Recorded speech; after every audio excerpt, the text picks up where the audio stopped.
Welcome into the Bourne Braves Baseball Network. Sorry for some technical difficulties. To begin here tonight, we are underway from Eldridge Park. First batter of the game, Merrick Houston, called out on strikes. Now Clay Grady steps into the batter's box. First pitch outside for ball number 1 alongside Cam Manna. I'm Nathan Schwartz. Happy you can join us here tonight from Orleans. Second pitch to Grady below the zone for ball number 2. And a big game here for both sides. Both Bourne and Orleans coming off of their best games of the season offensively.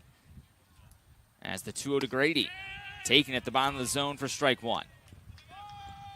Bourne gonna rock those road navy blue jerseys today with the red lettering, the gray pants with the red piping down the side. Orleans in the all whites with the white hats.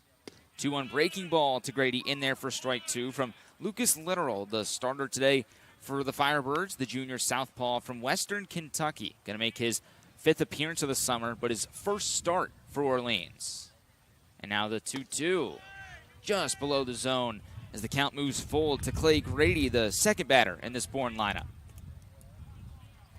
Once again, if you're just joining us, top of the first here from Eldridge Park. Merrick Houston went down looking to begin the game. And now Clay Grady's going to go down looking. On what he thought was ball 4, turns into the second backwards K to start for Lucas Littoral. Really good pitch. That's an upstairs breaking ball, and Bourne to start here. Not the expectation you want from the top 2 hitters in the order. Those strikeout-looking numbers were the problem the first 2 weeks after you mentioned that offensive performance last night. And now Ethan Conrad in a left-on-left matchup. First pitch at his feet for ball number 1. And for Bourne yesterday, they score 9 runs on 16 hits. They scored in each of the first 6 innings of that game. And the 1-0 breaking stuff is upstairs for ball 2. And then on the flip side for Orleans, they were just as good at the plate. We can dive into that when they come into the batter's box in the bottom half. And on the 2-0, Conrad pops it up. It's drifting foul over towards the street to which it goes to the woods. And the count, 2 balls and 1 strike to begin to Ethan Conrad in that number 3 spot. Here's this Bourne lineup today. You've already seen Houston and Grady in the 1-2. Conrad's going to bat third. Holcomb in the on-deck circle in that cleanup spot. 2-1 to Conrad on the ground, and that's past a diving Lorenzo Miola and into left field. So Ethan Conrad with 2 outs here in top 1 gets the offense going for Bourne. And a great piece of hitting from Conrad going the opposite way. That's an inside pitch. We mentioned 1 hit last night for Conrad. Is slowed down, still batting well above 400, but it's been the hard hit balls on the ground, and that one kind of his bread and butter right now, going to the left side, hard hit. He had an 8-game hitting streak to begin, then didn't get a hit in that 9th game. Now hits in 4 in a row for the Wake Forest outfielder. As Braden Holcomb comes to bat from the right side. First pitch he sees, a tapper just over the glove of Littoral. It's off his glove. Miola throws to first with the bare hand, and not in time is the throw. So Braden Holcomb with a first pitch infield single. And after the 2 backwards Ks to begin, back-to-back singles have Bourne in business here in top 1. And we talked about last night, the 2-out hits that Holcomb was able to have. Holcomb now all 4 of his last hits have all been with 2 outs, the 3 last night. 3 RBIs as well for Holcomb yesterday. Got his average back over 300 and back in front of the Bourne team lead in hits as Chris Stanfield takes the first pitch low for ball 1. To round off this Bourne lineup, Stanfield in the 5, Barthel batting 6th at third base, Davis Gillespie, the DH, bats 7th, Isaiah Jackson in left bats 8th, and Adonis Guzman, the backstop, will bat 9th. But 2 runners on here for Bourne and 2 away for Stanfield. 1-0 pitch at the bottom of the zone to even the count. Stanfield got his average up to 233 with 2 hits yesterday, including a solo homer to left field to begin the top half of the 4th inning at Stony Brook Field against the Whitecaps. A 9-4 Bourne win. Here's the 1-1. Chopper to third. This one past the third baseman Bucciero, past Miola, the shortstop, and into left field. Conrad in to score, and Chris Stanfield stays hot with a 2-out RBI single to make it 1-0 Bourne. 3 ground balls by the Braves, 2 being infield singles, one from Conrad just sneaking through, but Stanfield putting a ball in play, and you go from the back-to-back strikeout lookings, you're making it easy on the Orleans defense, and then Bourne, 3 hard-hit ground balls. You make it tough for Orleans to make a play. That one just past Bucciero, and as you said, Stanfield now doing so much better, and runners in scoring position has been his motto. His on-base streak extends to 10. That's his 18th hit of the summer, his 9th RBI as he approaches the team lead at 10. And now Blake Barthel, who had the day off yesterday, steps in. First pitch he sees in his return to the lineup, in there for strike 1. So the 2 backwards Ks to begin for Houston and Grady. Conrad with a single to the left side, Holcomb with an infield single, and Stanfield sends one into left to make it 1-0 Bravos. And on the 0-1 to Barthel, it's in there for strike number 2. Barthel, the rising junior at Coastal Carolina, hitting 190 across his first 7 games with Bourne.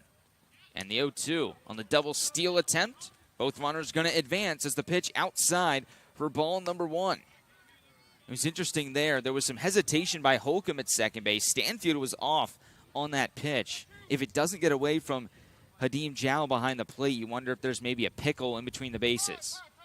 But now we have time called by our home plate umpire tonight. And Matthew Newman.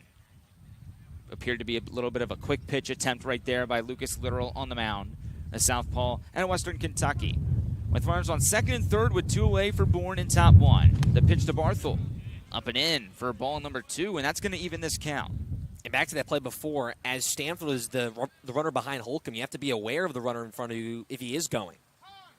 Another time, and now again Matthew Newman is going to wait.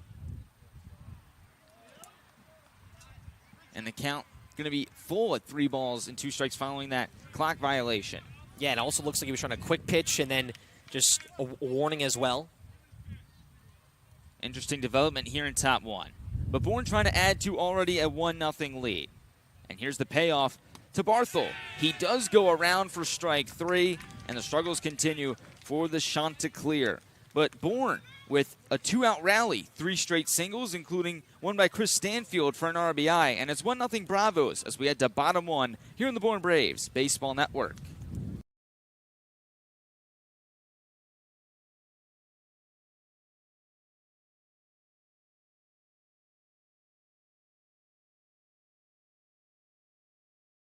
Savor the moment with Portside Liquors. Discover a world of fine wines, spirits, and craft beer handpicked for every occasion.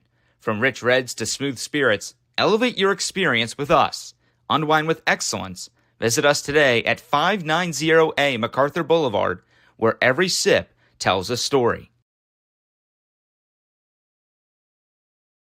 Hello, I'm Cam Kozel, and you're listening to the Bourne Braves Baseball Network.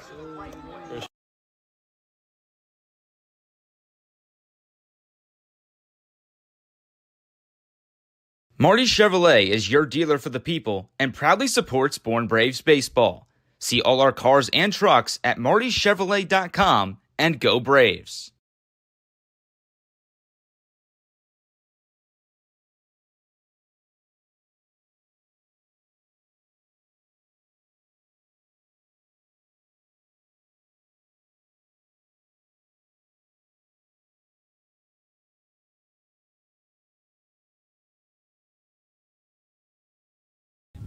Great start for the Bravos, 1-0 lead after top 1.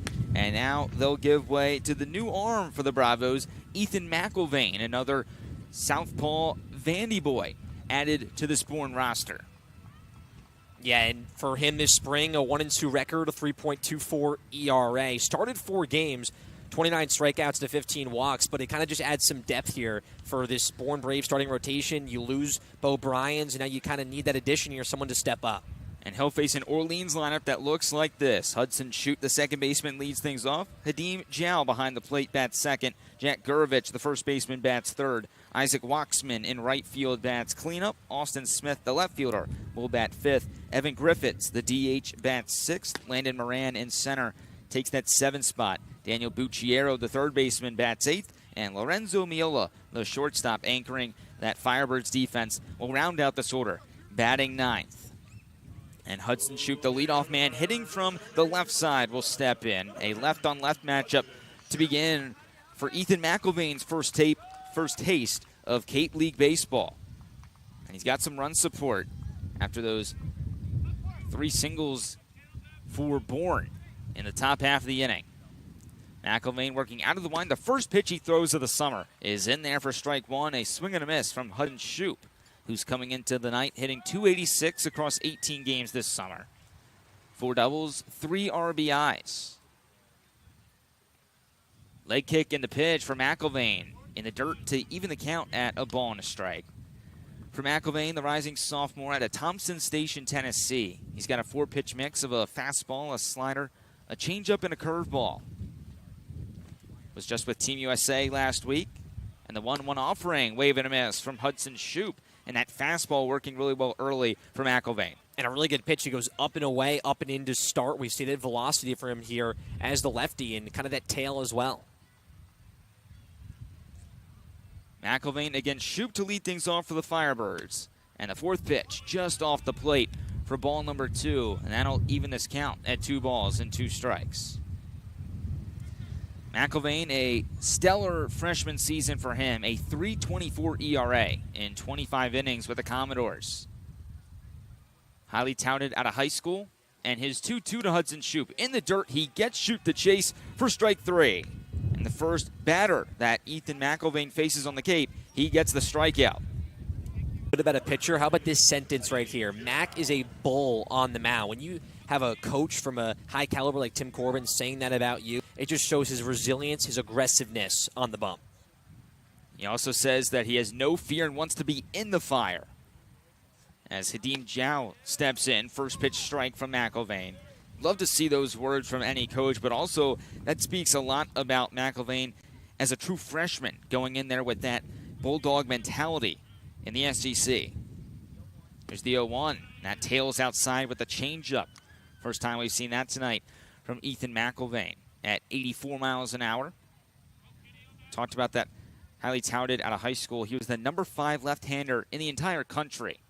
As the 1-1 sent a long way to center. Chris Stanfield camping under it, and he's got it for out number 2. As we talk about this Bourne defense, anchored by Stanfield in center. On the corner outfield spots, you have Isaiah Jackson in left, Ethan Conrad in right. From left to right in the infield, it'll be Blake Barthel at third, Merrick Houston back at shortstop, Clay Grady remains at second base. Braden Holcomb moves from third base to first base tonight, with Adonis Guzman doing the catching for Bourne. And a 1-0 Bravos lead here in bottom 1 with 2 away for Jack Gurovich. The first pitch Gurovich sees. He hits it on the ground in fair territory. Barthel's got to throw across the diamond. He makes the play. And it's a 1-2-3 start for the Cape League debut for Ethan McIlvain out of Vandy. 1-0 Bravos through 1 here at Eldridge Park. Top of the second next on the Bourne Braves Baseball Network.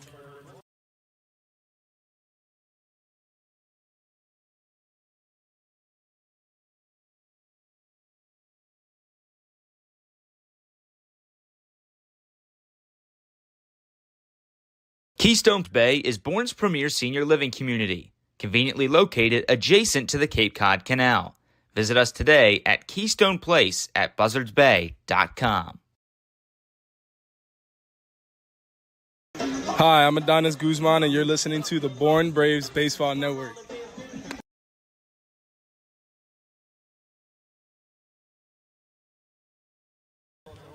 Welcome back to the Bourne Braves Baseball Network alongside Cam Manna, and we'll hear from Adam Gotkin shortly. I'm Nathan Schwartz, here from Eldridge Park, the site of last year's championship series between the Bravos and the Firebirds. This is the first time that Bourne is back at Eldridge Park since winning that championship a year ago. And now in this run for a three-peat, Bourne here for the first of 2 times in the 2024 season as we dive into this Firebirds defense behind Lucas Littoral on the mound. From left to right in the outfield, Austin Smith, Landon Moran, and Isaac Waxman. And on the infield from left to right, Daniel Bucciero at third, Lorenzo Miola at short, Hudson Shoup at second with Jack Gurovich at first, and Hadim Zhao doing the catching today for Orleans. And for the Bravos, it'll be 7, 8, 9, 2 up here in top 2. Davis Gillespie, Isaiah Jackson, and Adonis Guzman. First pitch from Littoral to Gillespie in there for strike 1. And we keep raving about the season that Davis Gillespie's been having. The 100 now at 304. And the 0-1 spiked in front of Jow for ball 1. But a 304 average, 14 hits and 46 at-bats. 4 doubles, 4 RBIs for the Southern Miss outfielder. 1-1 on the ground to Bucciero. Backhand, a strong throw. It's scooped out by Gervich and in time. A great play for Daniel Bucciero for out 1 here in top 2. And we saw the Braves on the other side. A nice play from Barthel to end that bottom half of the first inning down that third baseline. Bucciero to his backhand. That long throw spiked, but Gervich, a really good scoop and just being patient, receiving that at first base. And that brings up Isaiah Jackson, the Arizona State outfielder, going to make his 15th appearance of the summer. First pitch he sees is in there for strike 1. And Jackson being in this lineup, that's pretty significant because of this summer. Next offering from Literal outside, and that's going to even the count. 1 ball and 1 strike. For Jackson, a clean 100 average so far this summer. 3 hits and 30 at-bats. And the 1-1 from Literal. Up on the hands of Jackson. He gets out of the way, and the count now 2 balls and a strike. But Jackson didn't get a hit for nearly 4 weeks until he had one at Katuitt late last week. And the 2-1 offering again misses inside to make it 3 balls and 1 strike to Isaiah Jackson, who has been seeing the ball a lot better in the box recently, up to 6 walks in 2024. And here's the 3-1. Fouled off the glove of Jow behind the plate. Jackson just missed it, hit the very top of the baseball, and it's a full count from Literal out of Western Kentucky to Jackson from Arizona State. And almost a month ago since those 2 hits for Jackson, those 3 RBIs back in the 15th. Nearly a month in between meetings. This being a makeup of the game that was supposed to be played on the 30th. And the payoff, in there, strike 3. It's the 4th strikeout so far for Lucas Literal, the 3rd backwards K for the Western Kentucky southpaw, and that's out 2 here in the 2nd. Yeah, and a 3-2 count where that's an inside pitch, lower half to Jackson. That's a 3-2 pitch you have to swing at, have to attack just a little bit. That's on the border, but you don't want to be looking to walk right now with 1 down, and now that 3rd backwards K, as you alluded to. 89 on the breaking ball for Literal. It's a fastball, a curveball, and a slider for him. As Adonis Guzman steps in, the backstop, and the first pitch he sees up and out for ball number 1. Guzman looking to get things going at the plate. 1 for 21 to be in his summer. 1-0, swinging and popping it up. Shallow center. Miola is there, calling for it, and he makes the catch in shallow center for out number 3. So Lucas Literal responds to Ethan McIlvain's 1-2-3 with a 1-2-3 of his own. And it's still 1-0 Bravos heading into bottom 2 on the Bourne Braves Baseball Network.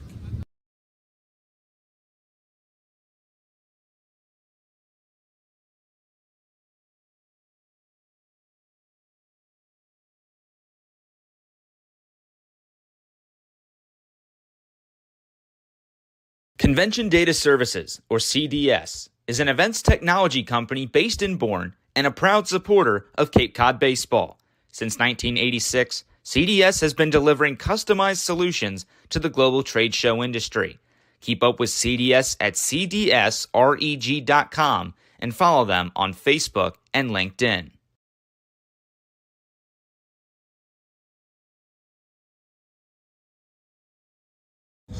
I'm Isaiah Jackson, and you're listening to Bourne Braves Baseball Network.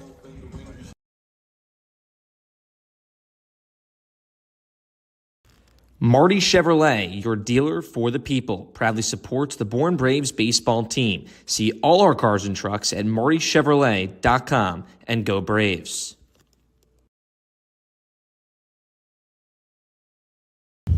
What a start Ethan McIlvain had in his Cape League debut. He gets the top 3rd of this Firebirds order to go down 1-2-3 in bottom 1, and now faces the middle part of this Orleans order. Isaac Waxman in right, Austin Smith, the left fielder, and Evan Griffiths, the DH, due up for the Firebirds here in bottom 2.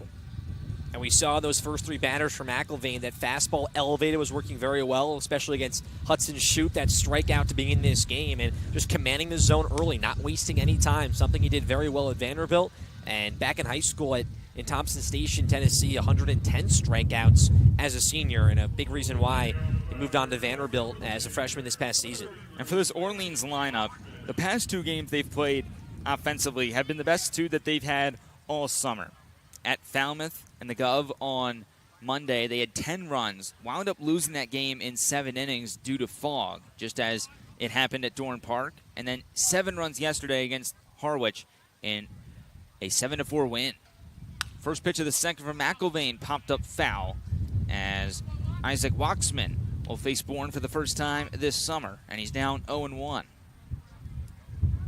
Waxman, the rising junior out of Xavier, a Centennial, Colorado native, hitting .222 across 4 games on the Cape so far. 0-1 from McIlvain, another pop-up foul. And just like that, 0-2 to begin for the Vandy boy on the mound for Bourne. And back to this Orleans offense, that 7-4 win last night matches their largest margin of victory all year, 3 runs. So it talks about this offense's improvement of late. It's the most runs they've scored in a win all summer long. A team that's seeing the ball well right now. As the 0-2 from McIlvain, swing and a miss. Second strikeout for Ethan McIlvain in his first sword on the Cape. And that strikeout has nothing to do with the wind, but something to look out for here tonight. We mentioned at Brewster last night, the wind going out, helping hitters. About 20 miles per hour coming in here tonight. We saw that baseball during BP off the bat dying out, so definitely a pitcher's type night here on the bump. That'll bring up Austin Smith. But one more final point on this Orleans offense. They hadn't scored more than 5 runs at any point this summer until Monday, when they scored 10 against the Commodores. As Austin Smith steps in, another left-on-left matchup. And the first pitch spiked in front of Guzman for ball number 1. Austin Smith, the senior two-way player out of San Diego, hitting .222, just as Waxman is, but Smith over 10 games. And the 1-0 at the top of the zone for strike number 1. 8 for 36 is Smith with just 1 home run, 1 RBI, 3 walks, 10 strikeouts, and an OPS just south of 600. 1-1. That one spiked in front of Guzman once again, and the count 2 balls and a strike to Austin Smith, who is on the first team All-West Coast Conference this year. A finalist for the Best Two-Way Player of the Year award. That wound up going to none other than Jack Caglione. 2-1, ripped down the right field line, but way foul onto that netting down the right field line. And crazy here last year, that netting and that fencing was not here. A new Eldridge Park infield, outfield grass, dirt, and the poles and the netting down the lines. That usually kind of just flies up into the hill of fans. A lot of renovations to Eldridge Park. Orleans coming off of that championship series appearance against Bourne. And McIlvain with a 2-2 offering. That changeup just missing inside as Austin Smith will work this count full. But what a season it was for Smith at San Diego. .317 average. 7 homers, 12 doubles, 38 RBIs. Also had a .349 ERA in nearly 58 innings. And a foul tip into the mitt on the payoff. That's the 3rd strikeout so far for Ethan McIlvain. And that was one of the longer at-bats, but 2nd consecutive K there for McIlvain, and just a pitch that was kind of middle on the off-speed, but just foul tip there from Smith. And now you can see McIlvain in this groove right now, likes to work quickly, and what he's doing is attacking his zone early. Evan Griffiths stepping into the batter's box. Griffiths so far a .133 hitter across 15 games with Orleans. Been here all summer long. And first pitch swinging, he pops up over to that hill and over it and into the parking lot, just as we see at Dorn Park. A swarm of kids heading over there to get that foul ball. One of them will get lucky as the count 0-1 to begin to Evan Griffiths, the DH tonight. McIlvain back out of the windup, his 0-1 offering, a changeup off the plate to even the count. McGriffiths, a big game in his last game on Monday against the Commodores. 2 for 4 with a homer and a couple RBIs. Also stole 2 bases and then got the day off yesterday. 1-1 popped up. Right side of the infield, Braden Holcomb calling for it, has to fight the wind, and eventually he gets there to make the play in foul territory for out number 3. It's 6 up, 6 down to begin the night so far for Ethan McIlvain in his first Cape appearance. And we head to top 3 here from Eldridge Park. Bourne on top, 1-0 here on the Bourne Braves Baseball Network.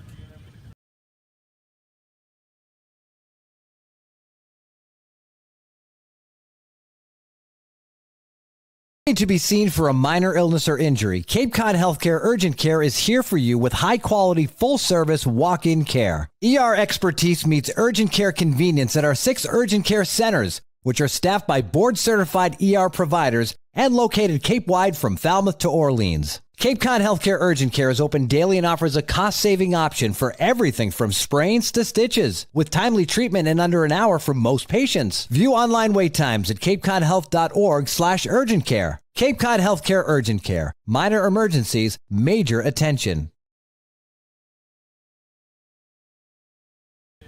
Welcome back to the Bourne Braves Baseball Network. Nathan Schwartz and now Adam Gotkin with you here tonight. And Adam, let's talk about what's happening around Major League Baseball. Let's start off with a couple games that finished earlier today. Nationals against the Mets at Citi Field, a 7-0 New York victory. And the Mets somehow back in the playoff picture and 2 games over 500. Pirates against the Brewers. Pittsburgh won 1-0. Paul Skeens had a no-hitter going until the 8th inning when he was pulled.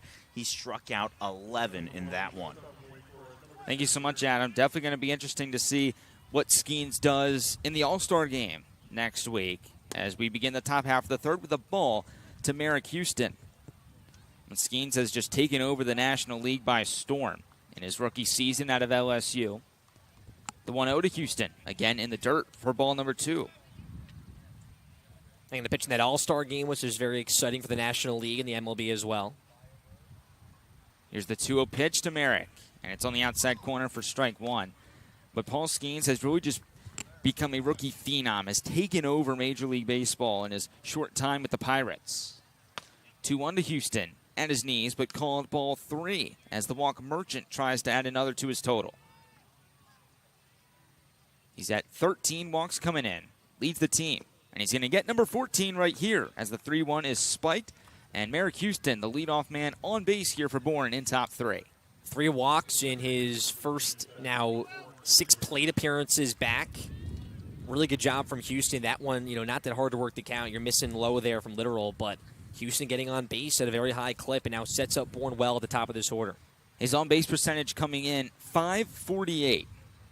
And he extends his on-base streak to 10 games with that walk. As Clay Grady steps in, first pitch changeup off the plate for ball number 1. Grady went down looking to begin play. It was Houston and Grady that went down to start this ball game for Bourne. 2 of the 4 strikeouts so far for Lucas Literal on the mound for Orleans. Houston at first, and a 1-0 pitch to Grady. Another fastball, and again it's outside. This is going to make the count 2-0. Grady came in hitting .184 across 15 games. 9 hits, 5 RBIs. And an OPS just above 600. And he pops up the 2-0. This one heading over the press box and gets way out of play to make the count 2 balls and 1 strike to the Hokie middle infielder. And we've seen Grady 0 for his last 9, but goes from the 9 spot to the 2 spot. So that's still that trust there from Scott Landers and what he was able to do before Merrick Houston got back. He had a 7-game on-base streak snapped on Monday against YD, and he hits one on the ground fair down the left field line. Clay Grady right on cue with an extra base hit as Merrick Houston will stop at third on the double from Clay Grady. Straight down the line there is Grady. That's a low and inside pitch. You kind of turn on it, you poke it down the line. Houston with good speed, and Grady extending that well into a double. And Bourne here in prime position early and to do what they did yesterday once again, to have that lead first. We mentioned into last night, it was the first time that Bourne was not trailing first in the game, going back 7 straight games. So you're seeing this offense turning on things early. The first extra base hit of the summer for Clay Grady, his 10th hit. And now Ethan Conrad. First pitch called a strike. He immediately does not like the call, shaking his head in that left batter's box. 0-1 count to begin to the Wake Forest outfielder, who's already singled and scored tonight. The 0-1 from Literal. On a 1-hop to the second baseman in Hudson Shoup. He flips to first, and that'll do a job for the Bravos. An RBI 4-3 for Ethan Conrad makes it 2-0 Bourne. And a really good job there from Conrad. You also move over Grady 90 feet. You get that second run. Now you let Holcomb do the job here and at least make it a 3-0 game. But that's a good piece of hitting from Conrad. You see that selflessness swing. You see that pitch poking it to the right side, doing your job. Walk, double, RBI ground out to begin this top half of the third for the Bravos, playing very smooth baseball over the last couple of weeks. And now Braden Holcomb, first pitch taking, and it's at his feet for ball 1. Holcomb's been very aggressive on first pitches throughout this season. We saw him take a lot of first pitch swings yesterday, and it worked out in his favor. 1-0 to Holcomb. Chases on the 1-0 breaking ball in the dirt as some mist starts to fall here at Eldridge Park. We had a lot of mist pregame. Neither team took IO. They did hit on the field for batting practice. And now the infield comes in for Orleans on the 1-1 pitch to Braden Holcomb, and he shoots it to right center. This is sending Landon Moran back into a back pedal. He makes the catch in deep right center field. Way too far to make a throw home. Here comes Grady, and a sacrifice fly for Braden Holcomb gives the Bravos a 3-0 lead here in the third. And a good swing there from Holcomb. Once again, it's RBIs for outs, not a bad thing. Now you have a 3-0 lead. And that swing from Holcomb, that here with the wind not coming in at 20 miles per hour, could be a gapper and over the head of Moran in center field. Very big ballpark, 434 to dead center, 359, and then 400 kind of in deep right center. That ball just died, and we saw that in batting practice as Chris Stanfield begins at-bat number 2 with a bunt attempt, and it goes over towards that Orleans dugout along the first base side. Stanfield drove in the first run of the day for Bourne with that RBI single in the first inning. One of 3 consecutive base runners for Bourne after the 2 strikeouts as the sun peeks out of nowhere just along the right field line. And Stanfield going to get hit in the back knee on that 0-1 pitch. He's going to hobble his way down to first. We saw this play out for Cam Koziel yesterday. He got hit in a very similar spot, hitting from the left side. And now Stanfield, he's a tough guy, but he's going to have to jog that one out as he heads down to first. Yeah, that off-speed pitch kind of clips in, and then it comes around at the last second, hits you on the kneecap on that right knee for Stanfield, limping down to first base, and he'll have to take a second there, and that's just an annoying spot to get hit right on that inner kneecap. The mist continues to come down here at Eldridge Park, and the wind, it's just blowing in every which direction right now. Not enough to stop play. It's actually a nice setting. As Blake Barthel steps in, there goes Stanfield just after the hit by pitch, and he's going to swipe second. Chris Stanfield says, I'm all right, immediately taking off, and probably the best way to get rid of the pain is just to start running. You made me think, too, Stanfield kind of sold that he was a little bit more banged up walking down the line to make Orleans think he was not going to throw over. But we go back a few games, Stanfield was hit, and the opposing team, I forget who it was, picked off 3 times. I believe it was Harwich on Friday, as Barthel once again takes, and it's a 2-0 count to begin to the Chanticleer and Barthel, who ended that first inning with a strikeout, the third of 4 strikeouts so far for Lucas Littoral. And now Bourne, a 3-0 lead here in top 3. Stanfield at second, 2-0 the count with 2 away to Barthel in the box. The pitch, and it's called strike 1.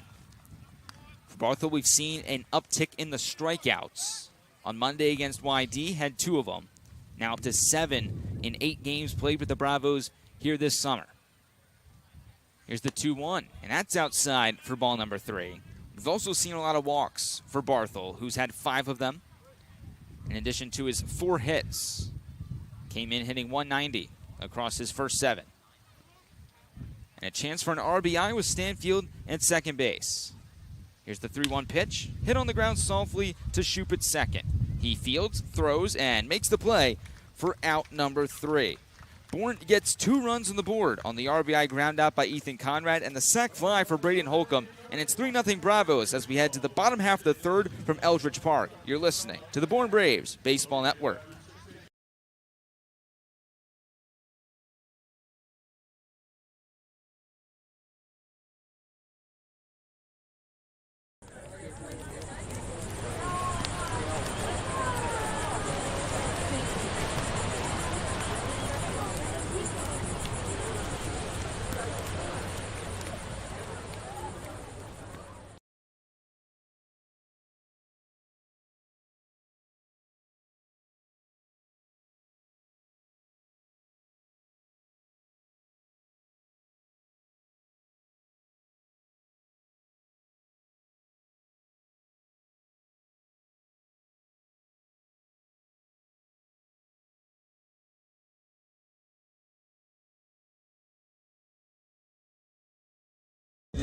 I'm Chris Stanfield, and you're listening to the Bourne Braves Baseball Network.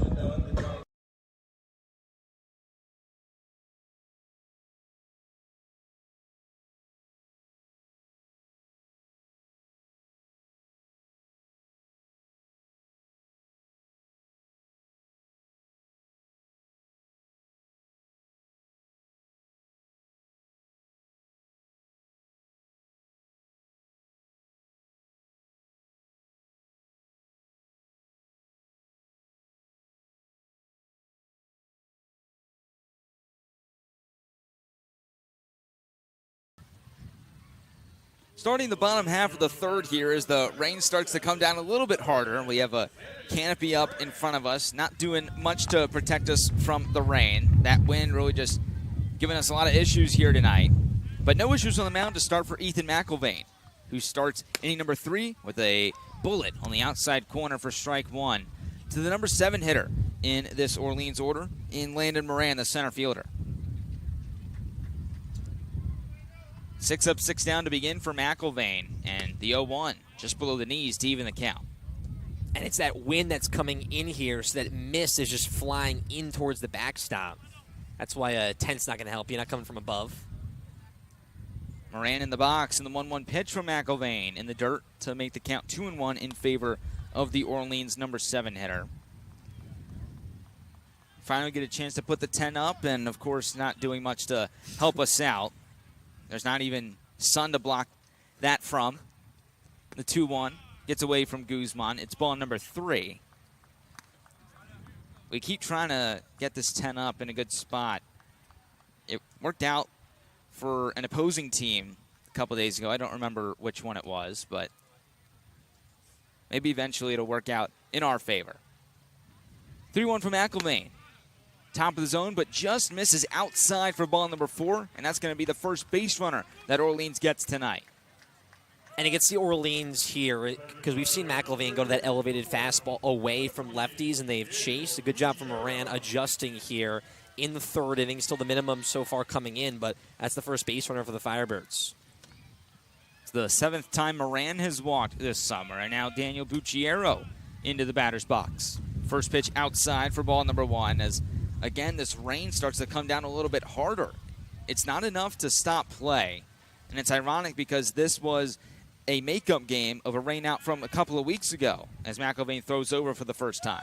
And it's not like heavy, heavy rain. It's just a very hard and fast mist, so it's not going to do any damage in the field. It's just, let's say the word annoying. That's a very good word for it, Cam. Annoying rain here at Eldridge Park tonight in Bourne's return to Orleans, the first game that Bourne has played here since Game 3 of the championship series a year ago. Orleans took Game 1, Bourne took Games 2 and 3. And now McIlvain to the plate on the 1-0. On the ground to Grady at second. He flips to Merrick Houston for the first out. The throw way off the mark from Houston. Goes all the way to the netting. Guzman to back up.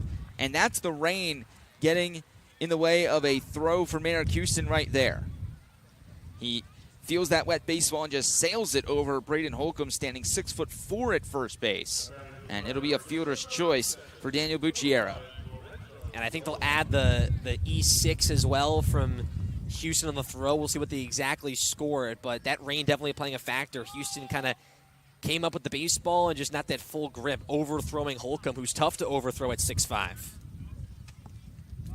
So now the number 9 hitter, and Lorenzo Miola, the shortstop. Out of Stetson, and the first pitch, that's all the way to the backstop. It was up and out, gets away from Guzman, and the wild pitch will put a runner in scoring position for Orleans. What a wild third inning. Here, 2 runs for Bourne in the top half. The rain really starts to pick up to start this bottom half of the third inning.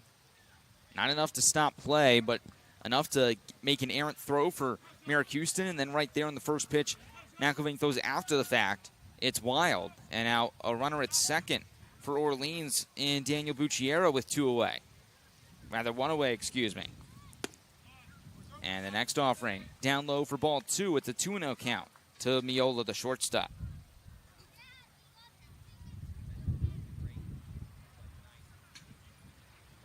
And while this rain's also going to affect the fielders, it's also going to affect the hitters as well with their grip. We'll see how that plays on. Nobody's lost a bat yet. And the 2-0. On the ground up the middle again. Clay Grady shaded up the middle. Makes a throw on the run, and that's out number 2. A slight shift from Bourne works in their favor right there. That one had RBI single up the middle written all over it for Lorenzo Miola, but Grady uses his speed to get up the middle, make the backhanded play, throw across his body to first, and that's out number 2. And we saw Grady Lassen at second base make an error coming into a similar spot like that at second base. We talked about the adjustment, his move from shortstop after 8 straight games to second base, but they're no problem. So back to the top of the order we go, and Hudson Shoup, who went down swinging to start off things at the plate for Orleans. Runner at third for the Firebirds in Bucciero. And the first pitch from McIlvain in there at 91 at the bottom of the zone for strike number 1. McIlvain retired the first 6 he faced. Gave up the leadoff walk to Moran. Bucciero reaches on that fielder's choice. He's at third with 2 away for Shoup. The 0-1. Great block by Guzman on a fastball about 2 feet in front of him. And that'll keep Bucciero at third base and even this count at 1 ball and 1 strike. Really good block from Guzman. That's the biggest part of his game, his defensive ability and what he's able to do and the confidence he gives to a pitcher behind the plate. McIlvain only threw 1 wild pitch this spring with Vanderbilt. Has already thrown 1 tonight. And the 1-1. Breaking ball. That's in there for strike 2. And we get word that Zane Adams is warming up for Bourne in the bullpen. He's become a starter as of late, but looks like he's going to get a long relief appearance here tonight. As McIlvain kicks and deals the 1-2 just below the zone. And once again, this count evens, this time at 2 balls and 2 strikes with 2 away. And a great 1-2 pitch. You want to miss out of the zone, but barely there. That's a really good chase pitch, to the top of this order. 2-2 from McIlvain. This time off the outside corner. A lot of close misses for Ethan McIlvain so far in his first appearance on the Cape. Just a reminder, he was with Team USA last week for the collegiate training camp. Now with Bourne for the foreseeable future. And here's the payoff with 2 away. On the ground, past a diving Barthel and into the left field corner. Bucciero's going to walk home. Shoup on his horse. He's going to get to second, stops there, and he's got an RBI double to cut this deficit down to 2 for Orleans. Up and inside pitch, you go the opposite way on a 3-2 count where you got to swing it, and that's a really good protective swing, and it does a good job getting past Barthel down the line. We've seen the RBIs down the line for both teams here to begin. Bucciero, the easiest trot from third to home that he'll have other than maybe a RBI walk. He scores from third on the RBI double, and now Hadim Zhao, who's 0 for 1 tonight. A chance to add to this 1-run third for the Firebirds. First pitch from McIlvain, middle of the zone for strike number 1. Zhao flew out to Stanfield in center for the second out of the bottom half of the first. At the time, it was a 1-0 Bourne lead. Now it's 3-1 in favor of the Bravos. The 0-1 from McIlvain, just low to even the count at 1 ball and a strike.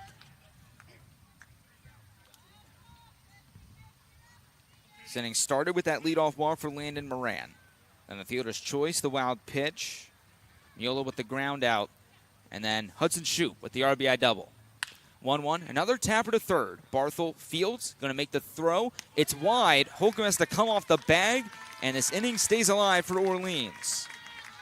And Blake Barthel has just continued to find his footing defensively here with the grass fields. Yeah, we've seen him make now 3 errors at both positions, second and third base. So that's been an issue, and that's a routine play. That's not a play where there's a quick bang-bang call at first base.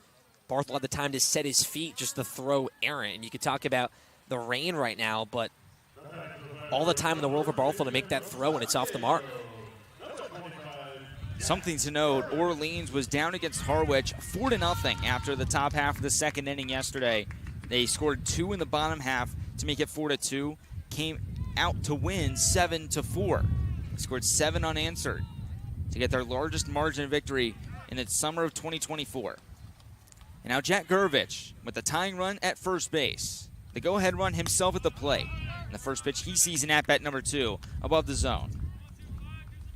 Gurvich grounded out to Barthel to end that bottom half of the first inning. And now he's got Shoup at third and Zhao at first. And a 1-0 count. Below the knees for ball number 2 as McIlvain starts to lose a little bit of control here in bottom 3. And we'll see right now, his go-to pitch has been the fastball up and inside the lefties. He takes a breath. The high leg kick in the pitch right down Broadway for strike number 1 as the count 2 balls and a strike with 2 away. 3-1 Bourne here in bottom 3. 2 runs for Bourne in the top half, 1 here for Orleans in the bottom half. And a 2-1 fastball off the plate makes it 3-1 to Jack Gurovich, who with a walk can load the bases for Isaac Waxman in the cleanup spot. Gurovich with 6 RBIs so far this summer. Had one of them last night with a solo homer, his first of the summer. And on the 3-1, McIlvain's pitch grounded foul down the right field line by Gurovich. And that'll make this count full. And such a big chance here for Orleans to strike with the way the Bourne offense has been swinging it early. A prime position right now to make it a 1-run game at the very least. 3-2, 2 away, bottom 3. 3-1 in favor of the Bravos. Runners on the corners for the Firebirds. McIlvain, the leg kick and the pitch, fouled straight back to the netting and will reset with a full count. Tim Corbin has talked about McIlvain being a bull on the mound. He shows his aggressive attack and is emotionally invested in the competition. He hasn't been afraid to go straight on against these Orleans hitters. And the payoff once again, a line drive into the left center field gap. That's another hit for the Firebirds. Here comes Shoup to make it 3-2. The throw back into second is not going to be in time to get Zhao. And it's a 2-out RBI single for Jack Gurovich to make it 3-2 Bourne. 3-2 swinging once again is Orleans for RBIs. We saw Shoup do it, and we saw Gurovich do it right there. And lefties going the opposite way. That's another up and inside pitch to a lefty, doing a good job. That in-and-out swing over Houston, got that elevation, and Orleans a really good response here. And we saw coming to the inning for McIlvain facing the minimum until right now. And McIlvain looks a little bit not shaken up. There might be an issue with the mound. As Scott Landers comes out to talk with McIlvain, the sophomore southpaw, who stands 6'4", 250 pounds from Thompson Station, Tennessee. Through 2 2/3 innings in his first appearance on the Cape. Coach Landers going to give him a tap on the shoulder and tell him to go get him. Get this final out here in the third, and what likely will be his last inning of work here in his first appearance with the Bravos. He did pitch with Team USA last week after taking about a month off after Vanderbilt's season came to a close in the Clemson Regional. And he's trying to bear down and get out of this inning with only the 2 runs allowed. That last one will be unearned as the error by Barthel at third base kept the inning alive. But now Isaac Waxman with 2 on and the tying run at second base. First pitch, another great block by Adonis Guzman, who's flashing the leather defensively, really putting that chest protector to use tonight. McIlvain's going to switch out the baseball. That one had a lot of dirt on it, a lot of mud, a lot of rain on it as well, as the mist continues to fall here at Eldridge Park in a 3-2 game in bottom 3, Bourne on top. The 1-0 from McIlvain. Fly ball to left field. There's Isaiah Jackson camping under it, and he's got it in the gap for out number 3. But Orleans responds. The Bravos score 2 in the top half, Orleans with 2 in the bottom half. And it's 3-2 Bravos heading into the top of the 4th here on the Bourne Braves Baseball Network.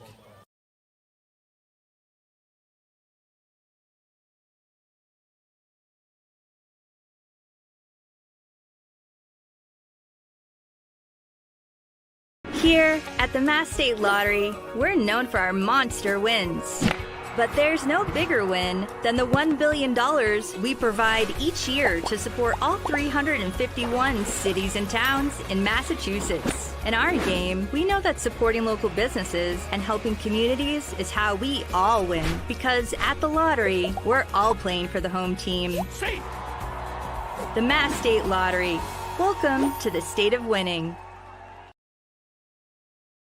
I'm Caden Bodine, and you're listening to the Bourne Braves Baseball Network.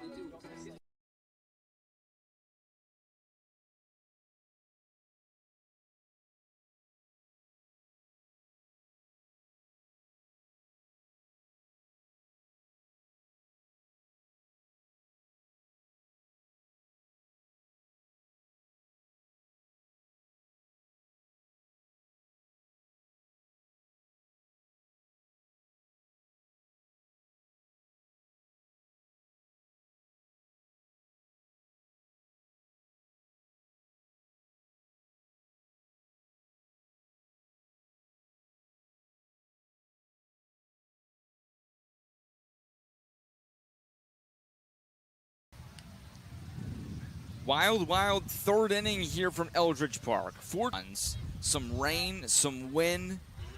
Our canopy not being much help, but we're trucking through it here in Orleans. It's 3-2 Bravos as we start the top half of the 4th. Davis Gillespie in the box to lead things off. First pitch at the dirt for ball number 1. And Gillespie led off that top of the 2nd inning with a ground out to Bucciero at 3rd. And another ground ball here. This one to Miola at short. He makes the quick transfer, the throw, and out number 1 here in top 4.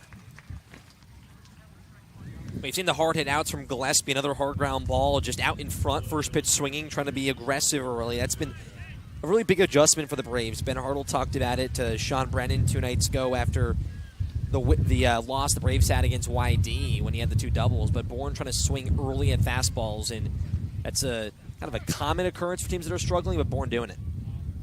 Isaiah Jackson to the plate. First pitch up and in for ball number 1. Isaiah was a strikeout victim of Literals back in the 2nd inning. That was the last strikeout that Literal had. 1-0 breaking ball off the plate as the count moves to 2-0. But Jackson, we alluded to it earlier, had that big day against Orleans in the opener as the 2-0 pitch at his knees, but inside for ball 3.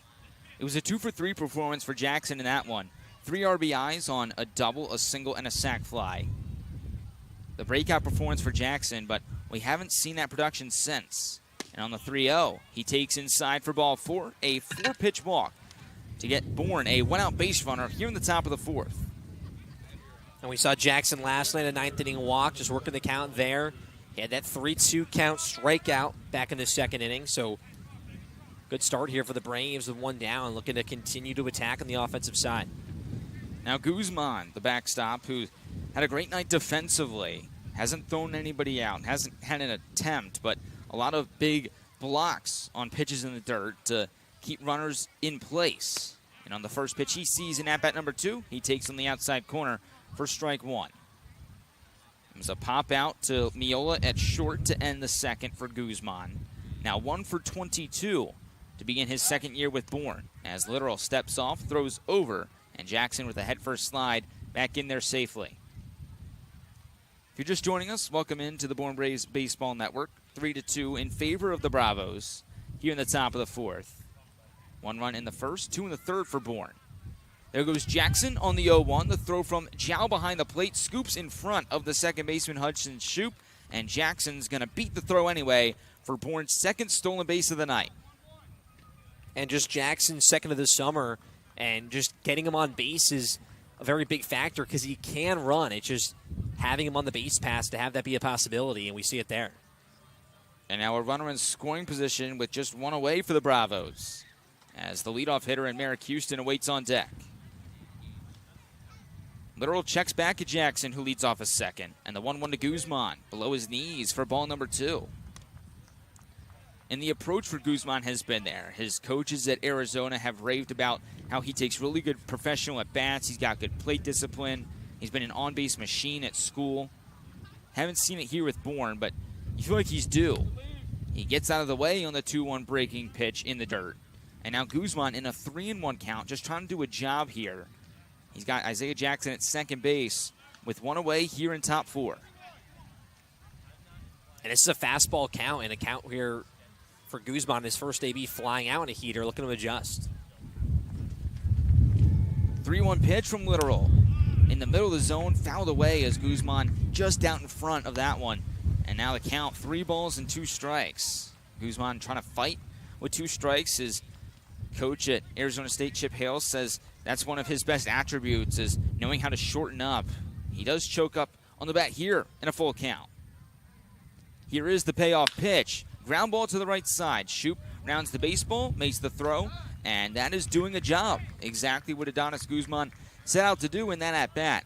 He doesn't get on base, but the ground out moves Jackson over to 3rd and brings up the leadoff man, Houston, with a runner on 3rd just 90 feet away and 2 outs. And that 3-1 swing, you see Guzman kind of it was a little bit out of his shoes, out in front, trying to pull the baseball, and then there, as you mentioned, shortens up. No, he has to do a job in kind of a sudden death 3-2 count. Merrick Houston, first pitch he sees his 3rd time up is in there for strike 1. It was a walk for Houston his last time up. He came around to score on the Ethan Conrad RBI ground out. And the 0-1 from Literal. Fastball off the plate. 1-1 count to Merrick Houston with 2 away in the top half of the fourth. A 3-2 Bourne lead. 3 runs on 3 hits, 1 error for the Bravos. And 2 runs on 2 hits with an error for the Firebirds. Ground ball on the 1-1 off the foot of Merrick Houston. As Literal 1 strike away from getting out of this runner on third with 2 out jam, trying to keep this just a 1-run deficit for the Firebirds, whose offense has taken a big turn over the last couple of days. Literal gets the sign, working out of the windup. And the 1-2 pitch, fastball way up and out.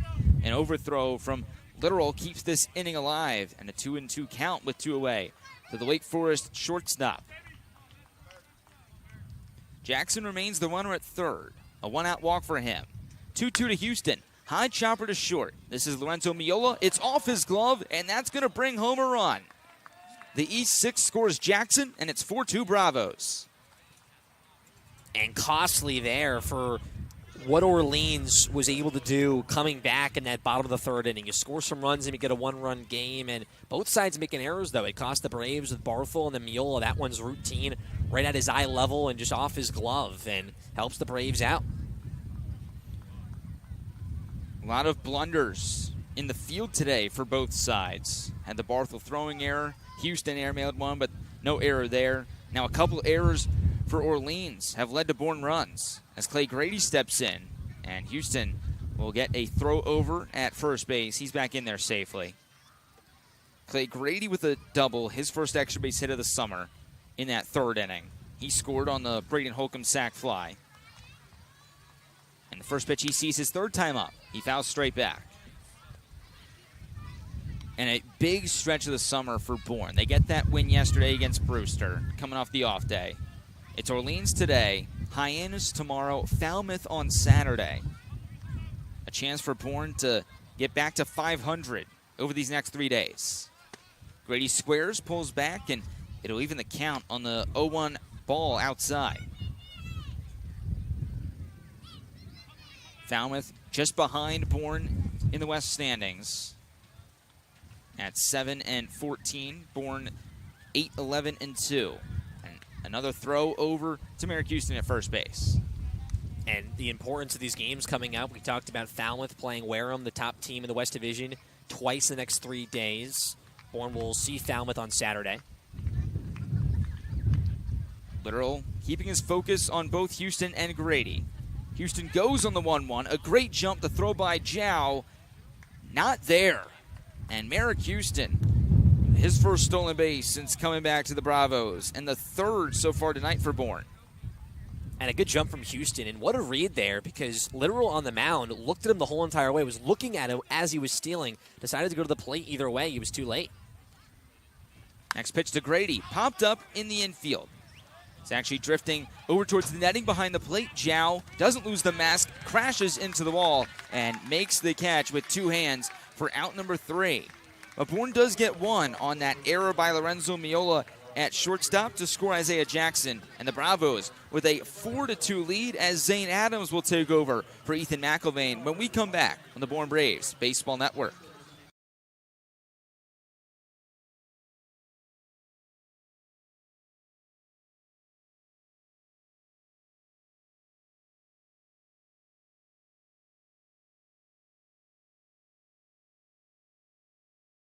Here at the Mass State Lottery, we're known for our monster wins. But there's no bigger win than the $1 billion we provide each year to support all 351 cities and towns in Massachusetts. In our game, we know that supporting local businesses and helping communities is how we all win. Because at the lottery, we're all playing for the home team. The Mass State Lottery. Welcome to the state of winning.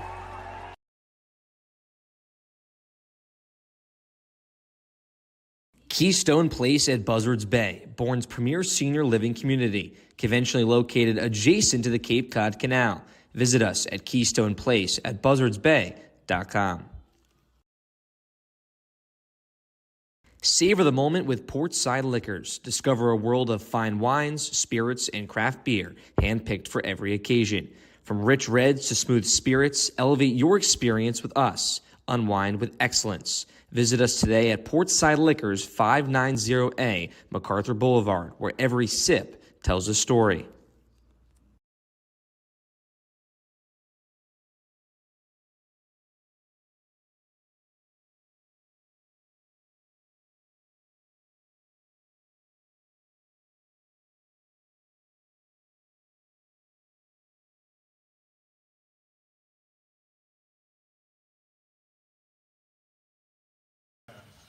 Zane Adams will take over for Ethan McIlvain here in the bottom half of the fourth inning as we welcome you back to the Bourne Braves Baseball Network. Alongside Cam Manna, I'm Nathan Schwartz. Thank you for joining us here tonight on this Thursday night here in Orleans at Eldridge Park, the site of last year's championship series.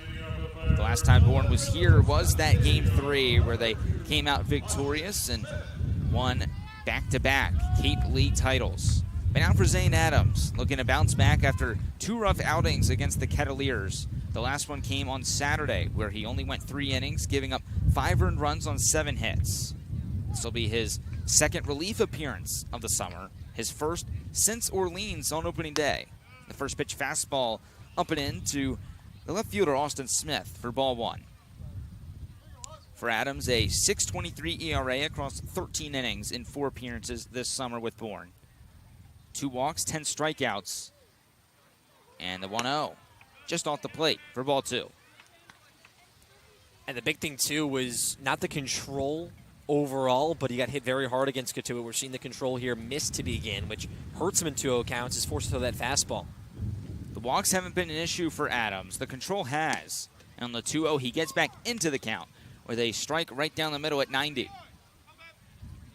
Adams, a great season in his freshman year with the Crimson Tide. A 5.37 ERA across 58 2/3 innings. Thrusted into a weekend roll. And the 2-1. Fastball popped up to the right side. Grady going back. Conrad coming in. It'll be Conrad really showing off the hustle and fighting the wind to make that one. My goodness, that ball just hung up forever. And it just kind of stopped midair and acted like a boomerang heading back to the infield. Smart for Conrad to call that baseball, but Conrad practically ran into the infield to make that play. He was back in normal depth. Grady could have caught that, but at first you think it's right at Conrad, and as you mentioned, that sprint in. 20-mile-per-hour winds that are coming straight in. Actually, 32 wind gusts right now that are fully coming in here from Eldridge Park. If the ball hangs up in the air, it just dies here tonight. And the first pitch to the next batter, and Evan Griffiths, the DH, is outside for ball 1. Griffiths so far tonight popped up to Holcomb in foul territory to end the second inning. And that 2-run third for Orleans as Adams pumps in a 92-mile-an-hour heater at the bottom of the zone to even the count. And a ball and a strike. Adams rocking the high Red Sox tonight with the white cleats. Bourne wearing the military camo hats. 1-1, swing and a miss in the dirt for Griffiths, and that quickly makes it 1-2. But for the high Sox, you have Conrad in right with the high pants, Adams on the mound, Barthel at third. All 3 of those guys have been rocking that look all summer long. And the 1-2. Swinging check bunt. Adams will field underhand throw to first, and that's out number 2 on just the check swing, bunt by Evan Griffiths. And one of the worst feelings for a hitter when you're kind of thinking about swinging, you decide not to, you make contact, it's in play. Almost a wasteful at-bat. Made it a little bit tough on Adams, but it was right at him just to the left side of the mound and had that easy flip. And that just speaks about the location of the pitch. Keeping the hitter off balance, not sure whether he should go around or not. He does, and Adams gets the out. Now first pitch, taking is Landon Moran, the center fielder, and it's inside for ball number 1.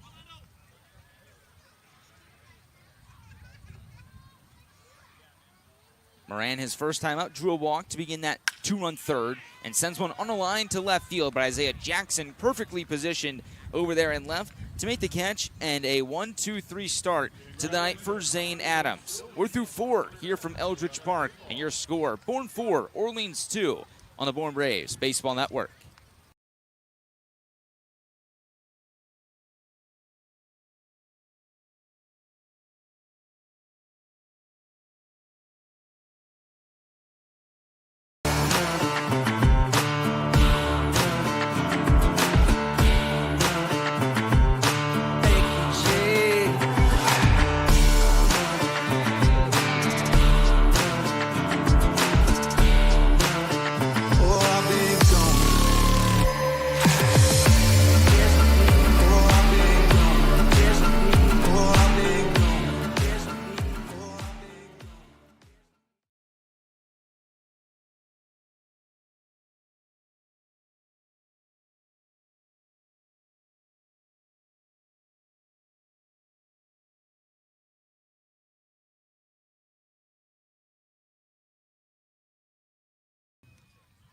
Welcome back to the Bourne Braves Baseball Network alongside Cam Manna and Adam Gotkin. I'm Nathan Schwartz. Adam with us here to give us some updates about some former Braves alum in the major leagues. Well, quickly, we got two current New York Mets. Former Bravos 2015 Brave Pete Alonso went 2 for 4 with an RBI today in New York's 7-0 win over Washington. 2014 Brave Harrison Bader went 1 for 4 with an RBI. I told you guys last night about Gordon Gracetto, who was making his MLB debut last night for the Cardinals. He ended up going just 3 1/3, gave up 3 runs, and did strike out 2. Also, we had another former Brave as a starting pitcher last night in the majors. 2013 Bravo, Austin Gomber got the start for the Rockies. He threw 5 innings, gave up 4 runs, but did strike out 5. Thank you so much, Adam. Always good to see those guys doing well in the major leagues. As we have a new pitcher for the Firebirds, Matthew Dahlquist, on the mound for the Firebirds out of UC San Diego. Going to make his 4th appearance of the summer. The previous 3 have all been in starts. As Dahlquist, the redshirt sophomore right-hander from Redondo Beach, California, features a 4-pitch mix of a fastball, a slider, a changeup, and a curveball. Last appeared on Friday against YD. And Dahlquist, first pitch he throws is up and out to Ethan Conrad.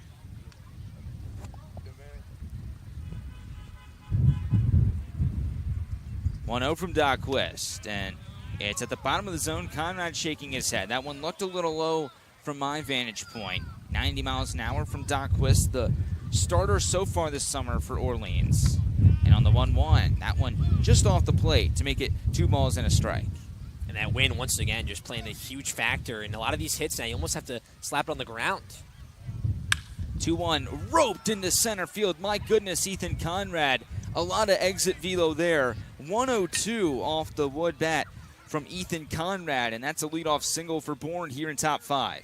Or not just on the ground. If you get a pitch that's right down the middle at 91, you could send it right back where it came from, and that one perfectly on a line, so you're not going to get that fly ball catching in the wind. And Conrad, 2 hits here tonight. And I'm convinced. So Ethan Conrad had been sporting a teal arm sleeve the first couple of days he was here, went away from it. It's back tonight, and he's got 2 hits. That's got to be it. It's got to be a factor. The drip, huge for Conrad. And the first pitch to Holcomb on the ground to third. Bucciero boots it, and it's into foul territory along the left field line. Conrad will stop at third. Holcomb in between first and second. He's going to go to second and get there safely. The errors continue for both sides tonight. It's Bucciero at third base to now put 2 runners in scoring position for Bourne and nobody out in the 5th. Yeah, and Orleans hurting themselves right now. That's not the hardest hit ball from Holcomb. It's that weird chopper that kind of caught up to Bucciero at the last second, bringing it into his body and boots it away. And Bourne just taking advantage here, and Stanfield another chance to take advantage after his single in the first. 2 runners in scoring position for the LSU outfielder. And the first pitch at the bottom of the zone. First strike, number 1. Stanfield's been on an absolute tear as of late. Now a 10-game on-base streak. 1 for 1 tonight, making him 7 for 18 in his last 6. And he's just late on that 91-mile-an-hour fastball on the outside corner to quickly make it no balls and 2 strikes from Matthew Dahlquist. Conrad leads at third, Holcomb off a second, and the 0-2 to Stanfield. A check swing, foul ball. That was pretty much just to get that bat in front of my face to shield my face swing right there for Stanfield, but he gets a piece of the baseball and keeps this at-bat alive. And thank God he got a piece of the baseball, too, just battling, defending, and almost falling to the ground. The count remains 0-2. Dahlquist working quickly here. And the pitch, Stanfield hits it on the ground, and that one's going to skip into right field for a base hit. Conrad scores, Holcomb stops at third, but the season streak of getting on base for Chris Stanfield continues. An RBI single the other way to make it 5-2 Bourne. And that's a really good job there from Stanfield. Chokes up after that defensive swing, upstairs fastball, slaps it the other way. That's the adjustments here from Stanfield that we've been seeing on this on-base streak where he's heated up. We saw the home run last night. This is the Stanfield that a lot of the Braves fans saw for 9 games last summer, and turning it on here at the right time, extending this middle of the order. Chris Stanfield has completely turned his season upside down over the last week. Another multi-hit game for him as Blake Barthel, another chance at the plate. First pitch called strike on the inner half to Barthel, to Chanticleer. Now runners on the corners for Bourne with nobody out in top 5. And it's back up to a 3-run Bravo lead. 5-2 your score from Eldridge Park. As Dockwist comes set at the belt and throws over to first. The tag, but back in safely is Stanfield, who did steal a base earlier tonight.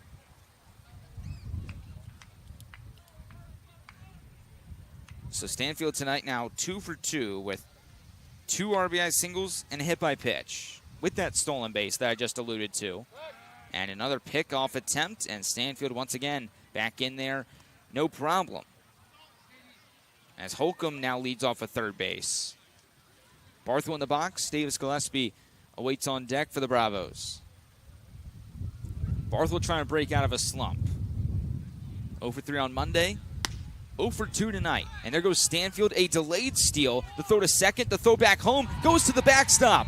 Holcomb's going to score. Stanfield initially went to second and was safe. He's all the way at third. And the double steal by Bourne creates some confusion and adds another run to the tally. It's 6-2. And had Dean Zhao kind of a last-second decision to throw that baseball, Stanfield's going to be safe on the delayed steal. It was almost a delayed thought process from Zhao to throw the baseball. He does it. Holcomb is already way off the bag, going to score. Just a bad situation there for Orleans, not being prepared for the first and third. And Miola also boots the throw, his second error. So gives the Braves just another free chance. Infield fully in here for the Firebirds. And now a 6-2 Bourne lead in top 5. And man, our canopy almost blew away right there. But the 1-1 on the ground and fair down the right field line. A late call because our first base umpire and Mickey Garcia had to get out of the way of the baseball. Barthel rounding first. He's into second with an RBI double to make it 7-2 Bourne. Oh, man. Down the first base line, it was Mickey Garcia diving out of the way. He had to jump over the baseball, almost fell over into foul territory, pointed fair, and the manager, Kelly Nicholson for Orleans, will come out and ask about this one. Maybe he'll confer here with the home plate umpire, Matthew Newman, if Newman had a better angle of this being a fair ball. But so tough down the line, we'll see if they have enough from Newman behind the plate to overturn this. And definitely a fair argument from Kelly Nicholson because of the way Mickey Garcia had to get out of the way of that. You could definitely argue that he had no idea whether that one was going to be fair or foul. He had completely turned his body away from the line and then makes the call that it's fair. Barthel, you could tell, he thought it was completely foul. He wasn't even running and then decided to pick things up, and he still wound up at second base on that. And our umpires meeting right here just in front of the plate. Matthew Newman, the home plate umpire. Mickey Garcia at first base. Anthony Brunetti at third. And now the home plate umpire and Newman going to talk with Scott Landers, the third base coach. Still no signal yet from Newman. And this will also be very tough for Blake Barthel. When he brought up his slump, you know, he thinks he has a big double and RBI right now, feeling good to get out of it. This could change a lot here for him. And they're going to rule it a foul ball. Man, unfortunate for Barthel and unfortunate for my scorebook. Had already written it down as the RBI double. Good thing I bring White out with me. But now, how tough for Barthel? He's got to reset. And Stanfield's got to go from scoring all that craziness on the base pass. He had finally taken a deep breath, got some water. He's back at third base. And the score now back to 6-2. And Barthel has to go from second base into the dugout to grab his elbow guard and the bat, head back to the lefty's batter's box, and move to the count that was 1-1 to Barthel. So Barthel will have to pick up right where he left off there. Put the White out in my pocket and I'll wait to see what happens in this at-bat. What a funky situation with everything going on. Just a wild, wild game here tonight at Eldridge Park. We had that 4-run third inning, 2 for each side. Errors galore here tonight for both sides. Kelly Nicholson coming out of the dugout to now ask what the count is. And it's 1-2 between Dockwist and Blake Barthel, who thought he had the RBI double. Now he's got a reset with 2 strikes.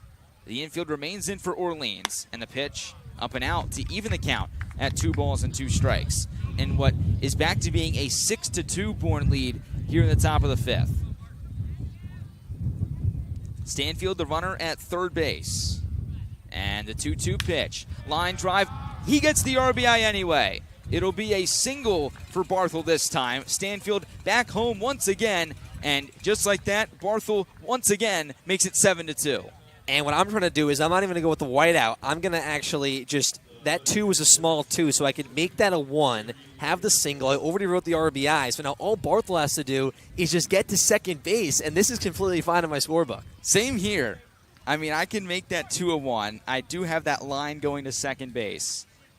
We'll see what happens as Davis Gillespie comes to bat for Bourne. First pitch he sees, a slider called a strike on the outside corner.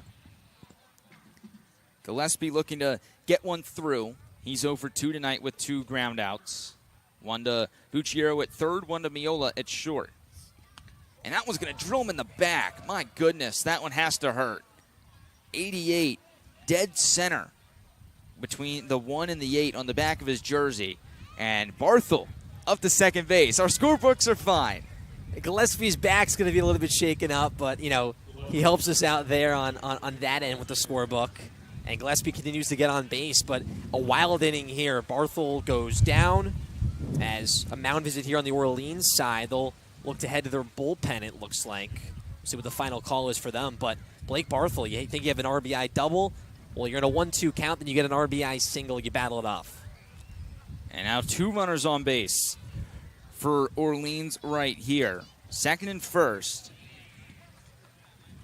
And a mound visit for the Firebirds. And a game for Orleans that they're trying to win back-to-back games for the first time all summer. They come in with a 6-15 record. They're last place in the East Division.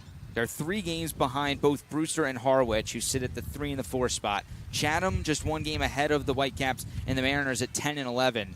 And for Orleans, 19 games to go. They're not out of this race just yet. Every game with the utmost importance for the Firebirds.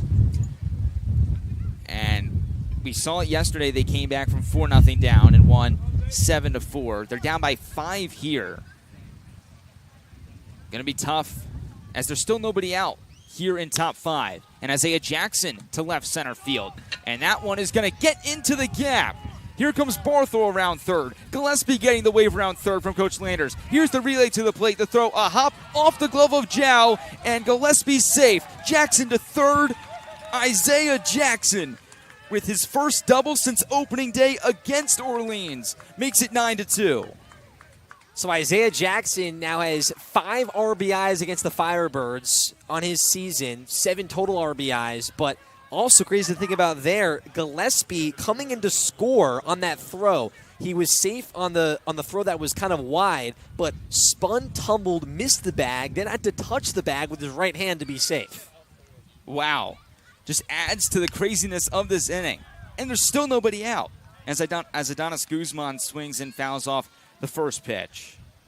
And Guzman will be the 7th batter for Bourne here in this top half of the 5th inning. It started with that 102 single up the middle by Ethan Conrad. And the 0-1, Guzman takes on the slider to even the count.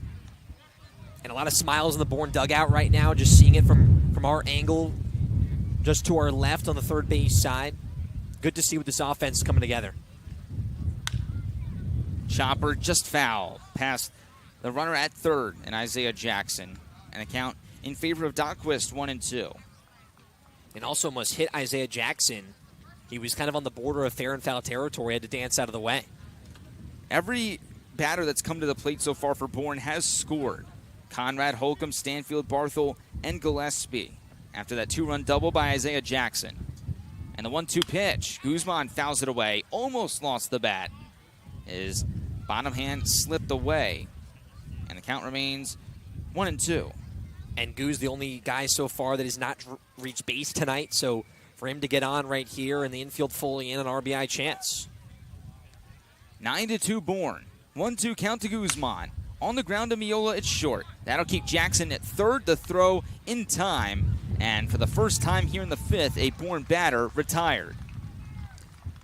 But what an inning here for the Braves. You start things out with Conrad at 103-mile-per-hour single. You get some help from the errors, and you hit the ball hard, and you keep the train rolling after the hit-by-pitch with Gillespie, and then Jackson coming up big. And now at top of the order, as you alluded to.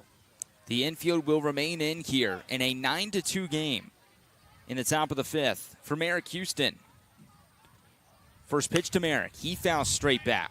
These Bourne hitters all over Matthew Dockquist in the top half of the 5th inning in relief of the starter Lucas Literal, who went 4 innings, gave up 4 hits, 4 runs, 3 of them being earned, walked 2 and struck out 4 on 76 pitches. The 0-1 from Dockquist, outside to even the count to Merrick Houston.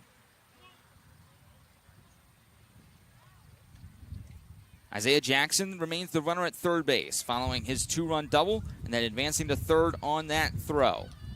Houston takes on the 1-1. It's at his shoelaces for ball number 2. Merrick tonight 0 for 2 with a walk. Also stole a base and scored a run. And the 2-1. He sends a long way to center field. Moran on a back pedal. He's going to fight the wind, make the catch, and Isaiah Jackson an easy trot home as Merrick Houston with a sac fly gives Bourne double digits. It's 10-2 Bravos.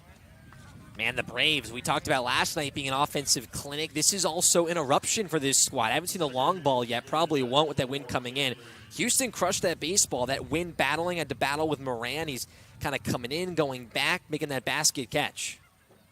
Clay Grady, now the hitter. He hits one on the ground to third. Bucciero throws the first, and that finally puts an end to this nightmare inning for Orleans. Bourne scores 6 here in the top half of the 5th and makes it 10-2. A whole bunch of run support for Zane Adams when we come back on the Bourne Braves Baseball Network.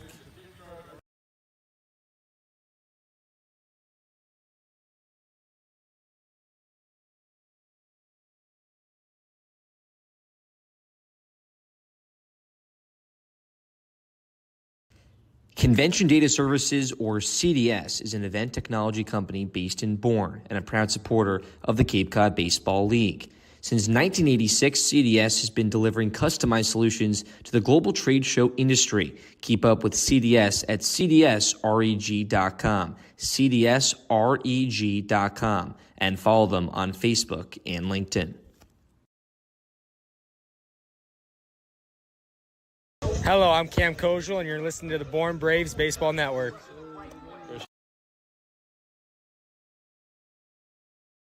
Marty Chevrolet is your dealer for the people and proudly supports Bourne Braves baseball. See all our cars and trucks at martychevrolet.com and go Braves.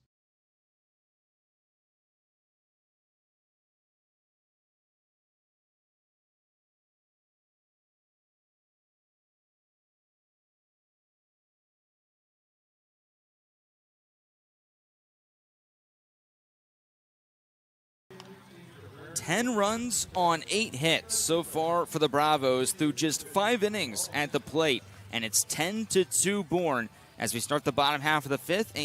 And Zane Adams back out for inning number 2 in relief of Ethan McIlvain. And we saw the Braves offense erupt, and now you have this strong lead right now, 10-2, an 8-run ball game. You're kind of in a situation here in bottom 5 where you have a chance to take a 10-run lead at some point if Adams can keep it where it is. And you know, you don't want to always think ahead, but there could be a mercy rule in sight for the Braves. Only 2 more runs needed. It's 10 runs after 7 innings here on the Cape. As Daniel Bucciero begins with a check swing, and it's going to be a call and strike anyway on the outside corner, as it'll be 8-9-1 due up for Orleans here in the bottom half of the 5th. Bucciero 0 for 1 with a fielder's choice. And the 0-1. Hit on the ground, past a diving Merrick Houston and into left field. That'll be the 3rd hit of the night for Orleans. Their first since Jack Gurovich's single in the 3rd, and a leadoff base runner for the Firebirds. And Bucciero gets on base for the 2nd time, just a ball towards that 5-6 hole between Houston and Barthel at 3rd base. But now you have that double play worked here for Adams, who can be a very good ground ball pitcher.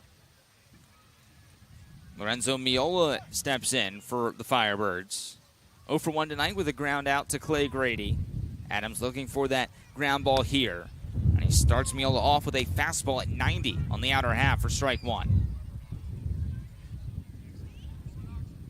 Talked about Adams struggling recently as a starter. His last 2 starts against Katuitt, a combined 8 earned runs allowed in 7 innings. And the 0-1 misses off the plate. It's just 3 pitches for Adams. The fastball, the curveball, and the changeup.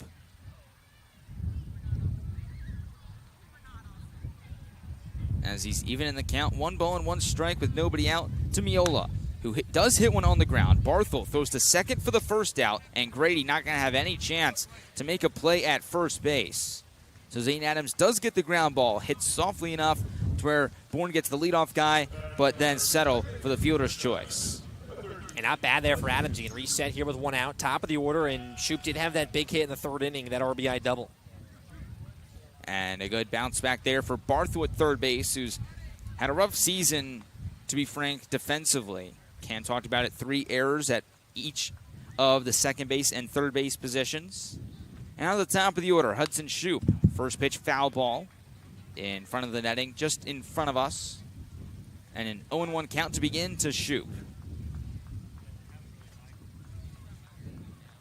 Shoop out of Gonzaga, the rising junior from West Richland, Washington. Taking on the 0-1, and that evens the count at 1 ball and 1 strike. Shoop 2 for 4 yesterday against Harwich, an RBI double and a walk. Went 1 for 2 in that first matchup on the 15th against the Bravos. And he had that RBI double in the 3rd inning, the first run of the day for Orleans. And another line drive here that's past Grady and into shallow center. It's going to keep Miola at second base. It's the second hit of the inning for Orleans, and they're not going to go down without a fight, down by 8. And good piece of hitting here from Shoop, a lefty on lefty, not in his favor, and does a good job going straight back up the middle. Very hard hit ball. Orleans had just 2 hits coming into the inning. Both of those came in the 3rd, and 2 hits here in the 5th alone. A single for Bucciero to begin, the 1-out single by Hudson Shoop. And now 2 runners on base, 1 at second, 1 at first for Hadim Zhao. First pitch curveball below the zone. And Zane Adams fires in a first pitch ball. Adams so far 1 in the 3rd innings. No strikeouts, no walks, 2 hits allowed, both here in this 5th inning. And there's the changeup, 78, painted on the outer half to even the count. But for Adams on the All-SEC freshman team this past spring, was a midweek guy, became a weekend starter for Alabama due to injury. The number 6 overall player in Texas by perfect game for the class of 2023. And he misses on the 1-1 changeup. 10 runs on 8 hits for Bourne, 1 error. 2 runs on 4 hits for Orleans with 2 errors here in the bottom of the 5th. Adams checks in with Miola at second, goes to the plate, and Zhao fouls it straight back. That's an off-speed pitch that, for Adams, kind of got lucky there on Zhao. That's a hanging pitch right around the belt level of Zhao, and he just fouls it off. Zhao, the redshirt junior out of Loyola Marymount. A draft-eligible guy, hitting .357 across 12 games, entering play tonight for Orleans. 2-2, swing and a miss. Guzman dropped it initially, but there is a runner at first base, so no need to complete the strikeout. Zhao goes down on strikes. It's the first for Adams, and that's the 2nd out here in bottom 5. And Adams going to keep it where it is right now, bouncing back. He allowed the 2 hits. The fielder's choice is good there to see that first strikeout. But have to get through Gurvich here, who had that RBI single and really hits the ball hard. Another lefty for the Firebirds. Gurvich 1 for 2 tonight, RBI single in that 3rd inning with 2 outs. Runners on second and first here, and a hard ground ball to Clay Grady. He makes the throw to first, and that'll do it for the bottom half of the 5th.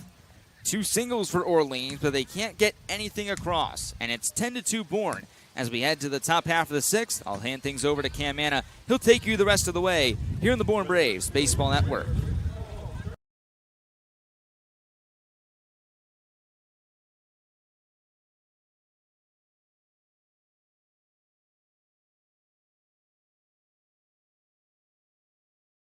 Savor the moment with Portside Liquors. Discover a world of fine wines, spirits, and craft beer handpicked for every occasion. From rich reds to smooth spirits, elevate your experience with us. Unwind with excellence. Visit us today at 590A MacArthur Boulevard, where every sip tells a story. Hi, I'm Adonis Guzman, and you're listening to the Bourne Braves Baseball Network. Keystone Place at Buzzards Bay is Bourne's premier senior living community, conveniently located adjacent to the Cape Cod Canal. Visit us today at Keystone Place at buzzardsbay.com.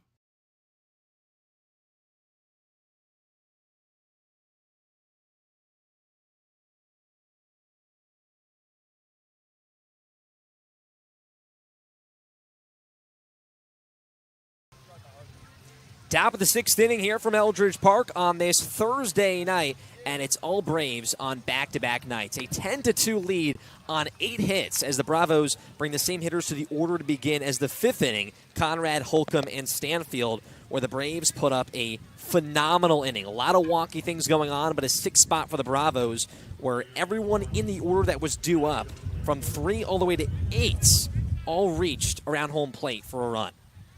Matthew Dockwitz, the righty once again to San Diego, takes the bump. And here's the lefty, Ethan Conrad. Grounds one towards the left side. Bucciero at the hot corner, corrals, fires, and that's a quick out number 1. And a bounce back here for Dockwitz, who now has allowed 23 hits on his summer after that 5th inning. It's safe to say that's not ideal for Matthew Dockwitz, who started this summer as a starter. Getting a chance in relief today, was mainly a starter at UC San Diego this summer, redshirted last year due to injury, and made 4 starts in 2022. So this is really a new style for him. As the Braves bring in a pinch hitter here in Nick Wang, the righty at a BC. Sees a first pitch strike on the outer half. Wang comes in. Braves looking to really start his summer in just his 3rd overall appearance. This one off the mark on a 1-1 count. Just 2 games for Wang, 0 for 7 with 3 strikeouts. Hit .280 this spring for the Eagles. As time called here from the home plate umpire and Matthew Newman. But Doc was looking to bear down here as the Firebirds down by 8. 10-run mercy rule after 7 here on the Cape. 1-1 to Wang. Fouls a pitch in the dirt to the backstop. It's 1-2. And Wang really hasn't gotten on base a whole lot either. Just 2 games, small sample size. Had to walk on Sunday versus Falmouth. Looking to get more consistent ABs. Dockwitz from the windup. 1-2, swing and a miss. Wang down on strikes for the 4th time this summer. And Dockwitz looking for a 1-2-3 after almost the Braves batting around during that 5th inning. Yeah, they sent everybody to the plate, all 9. Conrad leads off the 6th inning with the ground ball, and a great bounce back start to this 6th inning here for Dockwitz as Stanfield comes up. The righty digs his feet into the batter's box. First pitch, lines it to left field, down for a base hit. Chris Stanfield, stay hot. His 3rd hit tonight, 4th time that he's reached base. A point to the Braves dugout on the 3rd base line. And Stanfield continues to mash the baseball after that home run last night. And such a big part of this order if he can continue to swing it like this. 100 off the bat right there for Chris Stanfield. Probably the hardest hit ball that he's had all summer, excluding that home run he had against Hyannis a couple of weeks ago. But he's been huge so far recently for Bourne. Here's the lefty Blake Barthel. First pitch down Main Street on the heater from Dockwitz at 88 miles per hour. Barthel 1 for 3, but had the RBI single in the 5th inning, also scored after what was a double, sent back after review from Matthew Newman, the home plate umpire. Waves his bat, Dockwitz from the stretch, pick over to first base, and Stanfield back safely. And Barthel's swing down the right field line would have been an RBI double, but just foul after the review. And then 2 pitches later, as Barthel got his bat back from the dugout, hit an RBI single. Stanfield is still on base already. He's off first base. Dockwitz the 0-1. Barthel a wave and a miss. It's 0-2. Now 3 RBIs in the summer for Barthel, entering his 8th game. Rising junior at Coastal Carolina. Dockwitz sets. Glove with the belt, looking to end this inning. 0-2. Barthel pops it up at a play down the 3rd base side and into the road. But that inning for the Braves in that 5th, Conrad started things, went all the way around. 7 straight batters reached base, and then the sac fly from Merrick Houston after Guzman grounded out. 0-2, 2 away. Barthel, he gets jammed. Bucciero comes in down the 3rd base line in foul territory. He slides, and he made the catch. Daniel Bucciero, after an error 2 innings ago, makes a really nice play to stop the threat for the Braves after dropping a 6 spot and scoring in every inning since the 3rd. They put up 0 here in the top half of the 6th. But after 5.5 here from Eldridge Park, a Braves 10-2 lead over the Firebirds here on the Bourne Braves Baseball Network.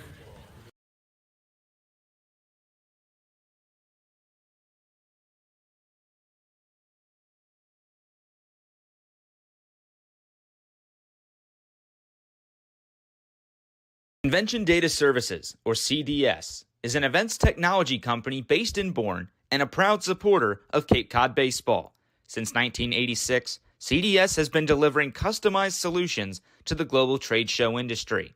Keep up with CDS at cdsreg.com and follow them on Facebook and LinkedIn.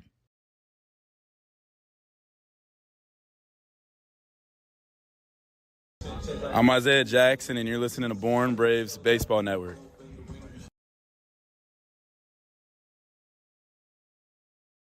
Marty Chevrolet, your dealer for the people, proudly supports the Bourne Braves baseball team. See all our cars and trucks at martychevrolet.com and go Braves. It's game number 22 of the Cape League season, and it comes your way from Eldridge Park here on this 32-mile-per-hour windy night as the Braves look for back-to-back wins as they lead 10-2 over the Firebirds. Alongside Nathan Schwartz, Cam Manna with you as Orleans brings 4-5-6 to the plate, and Zane Adams out of the bullpen here for his 3rd inning of work. Allowed 2 hits back in the 5th, but no runs so far for Adams on the 8-run lead. The lefty out of Alabama stands on the third base side of the rubber. Back to his windup. And Isaac Waxman, the righty, steps in here with the white cleats, waves his bat. And Adonis Guzman behind the plate for the Braves will need a second. Looks like a pitch comm problem. Or actually, he needed his wrist guard and also the pitch comm. So Guzman just forgot some equipment entering here in the bottom of the 6th inning, but he'll reset behind the plate.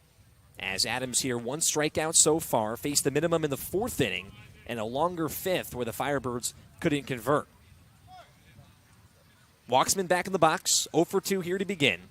Adams' first pitch fastball, up and outside. Waxman, the rising junior out of Xavier, hit .330 this spring with 20 RBIs in just 27 games. Waves the beige bat twice. Adams sets and brings in the fastball once again, low and outside. Good eye from Waxman, makes it 2-0. Normal depth here for the Braves defense. Only 1 error tonight from Blake Barthel at third base, as the Braves offense has been clubbing here in the last 48 hours.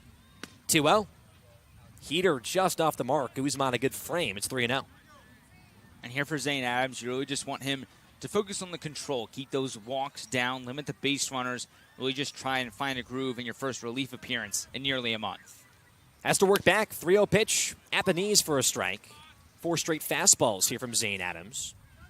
Back-to-back starts. That last one at Katuitt in 3 innings, not his best. And here to begin, looking to keep it where it is out of the pen in his last appearance for the Braves this summer. 3-1 pitch. Waxman a dribbler down the third baseline and foul. So Adams works it all the way back, 3-2. Braves last night a 9-4 victory over Brewster on the road. Hit 2 home runs. Here tonight a 10-2 win at the moment with 9 hits. Orleans only with 4. Waxman digs back in, chokes up, widens the stance. Adams, 3-2, swing and a miss. Goes to the slider low and away. Down 3-0, works it back, and his second punch out here tonight. And that's what you get when you really emphasize the fastball at the beginning of the count. And that's all the batter sees. And then you're able to mix in that breaking stuff, tailing away from the right-handed hitter right there. It catches him off guard, and that's what we want to see from Zane Adams. Be able to execute the fastball, but also be able to execute your 2 off-speed pitches. Here's the lefty in Austin Smith. Has the wide stance, first pitch low and in. With a dark blue bat. Smith so far 0 for 2. One of the strikeouts from McIlvain, the Braves starting pitcher. That was back in the 2nd. Flew out in the 4th inning. Glove at his face is Adams. 1-0. Spits on the fastball. Ground ball right side. Grady backhands, fires to first, and makes the play as Nick Wang with the stretch at first base, replacing Braden Holcomb. Had that AB in the top half of the last inning. As the Braves looking for a 1-2-3 here with Zane Adams. Have to get through Evan Griffiths. But Austin Smith 0 for 3. Also a pitcher at San Diego. Fantastic season, going 7-0 with a 3.49 ERA. All West Coast Conference first team. Griffiths also 0 for 2. The righty stands tall. Adams kicks and fires. First pitch slider in there for a strike, and Adams working backwards. Orleans last night, a commanding 3-run win. The second time this season they've won by 3 runs. 7 runs they had to Harwich's 4. Most runs the Firebirds have scored all summer. As the 0-1 pitch in there for a strike, that fastball at the knees. And the Firebirds come in with 1 win, looking for their first win streak of the summer in the bottom of the East Division. Griffith steps out here. Rising junior at Stetson. Adams looking for a 1-2-3 for the second time. 0-2 pitch. Change up low. Really good spot. Guzman, that phenomenal frame. And a gut eye there from Griffiths working the count. That wind still picking up here from Eldridge Park on this Thursday night. Fans have stayed in attendance. Orleans looking for a phenomenal comeback. Would be the comeback of the summer. Adams 1-2. Swing and a miss. Way behind it, it's Griffiths. The gasoline from Adams. His 3rd strikeout here tonight. The second 1-2-3 inning. And after 6 here from Orleans, way out east, it's all Braves. 10-2 here on the Bourne Braves Baseball Network.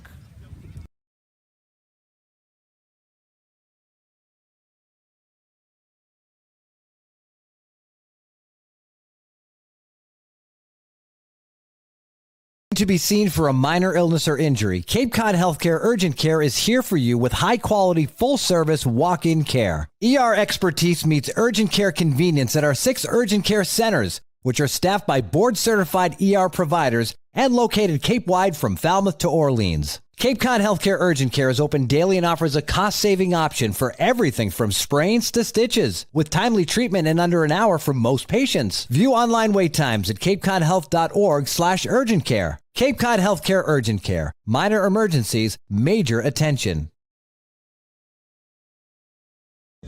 I'm Chris Stanfield, and you're listening to the Bourne Braves Baseball Network.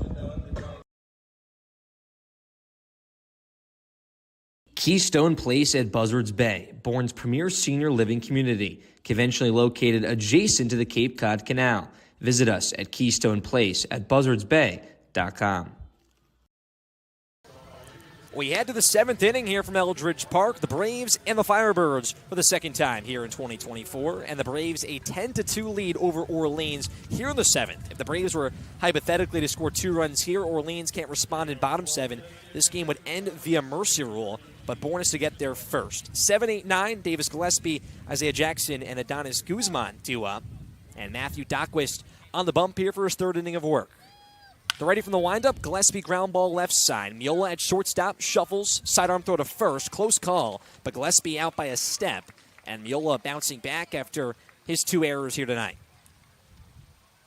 But just a lot of hard contact, even when there's been outs tonight for Bourne. And Davis Gillespie's been the perfect example of this. He's 0 for 3, but all 3 he's hit really hard on the ground. Some wet grass here today. Maybe if it's dry, you get a good hop here and there, but just really overall another outstanding performance at the plate tonight for Bourne. Brings up Isaiah Jackson. First pitch fastball up and out from Dockwist, but Jackson got himself going. Big 2 RBI double in the 5th inning. And was 5 RBIs this summer against Orleans as he jams this one out of play down the 3rd base line, a 1-1 count. But 7 RBIs this summer for Jackson. 5 have been against Orleans. We got to go all the way back to June 15th when Jackson had those 3 RBIs and 2 hits. Dockwist 1-1. Jackson out in front, 1-2.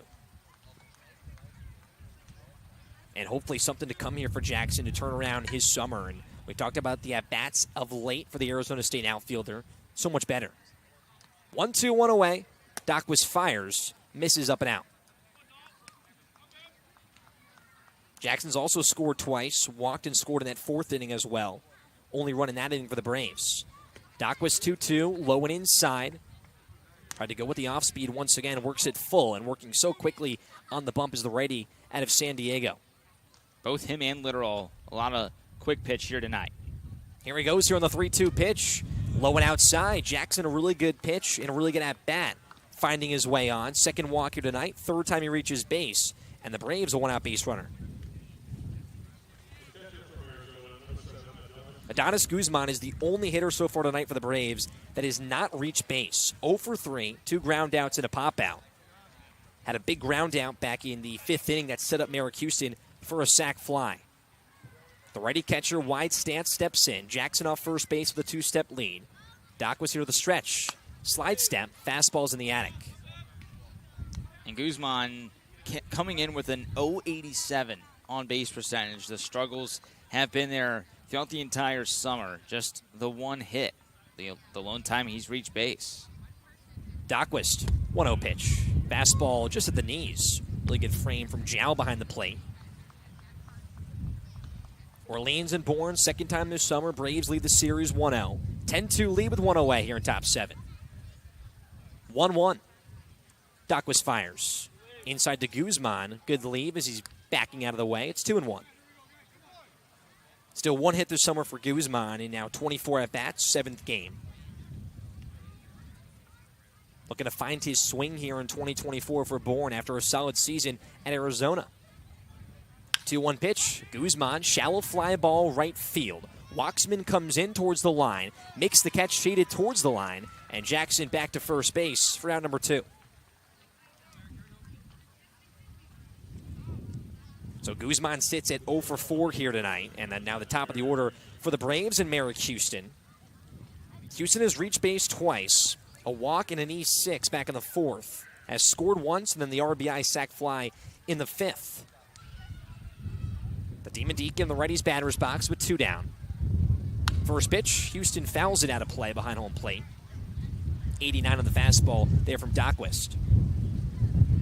But what Houston does for this order, and Nathan and I have talked about it a lot, walks at the top of this spot and can turn over what the Braves have done. Grady, Conrad, Holcomb to follow, how hot they have been, especially Conrad and Holcomb. 0-1 pitch, and Houston fouls it back, makes it 0-2. That's what Merrick does so well. He fights with 2 strikes, keeps at-bats going, a lot of foul balls, has one of the best eyes that I've seen in all of college baseball so far this year. 0-2 with 2 away, a Braves 10-2 lead. Dockwist sets, fires to Houston, and he fouls off a pitch that was at his neck. But Houston, that 2-strike approach, he kind of steps before the pitch is going to come. It's almost a double step with the widened stance. And just shortens up, works to the right side.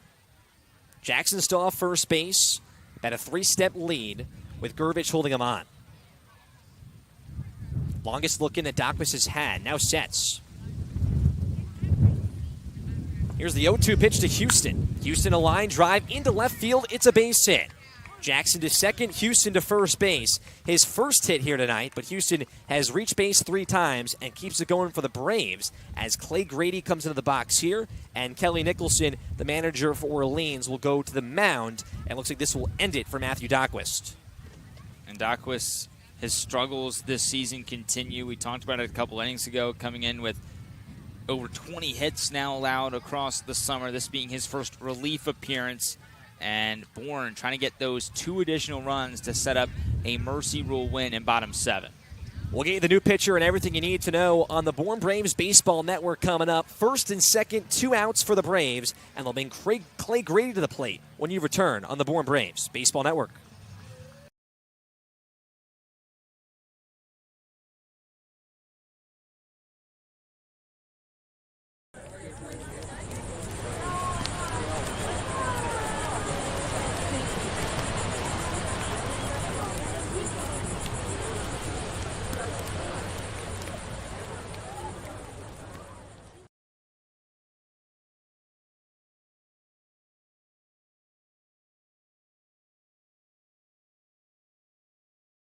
I'm Caden Bodine, and you're listening to the Bourne Braves Baseball Network.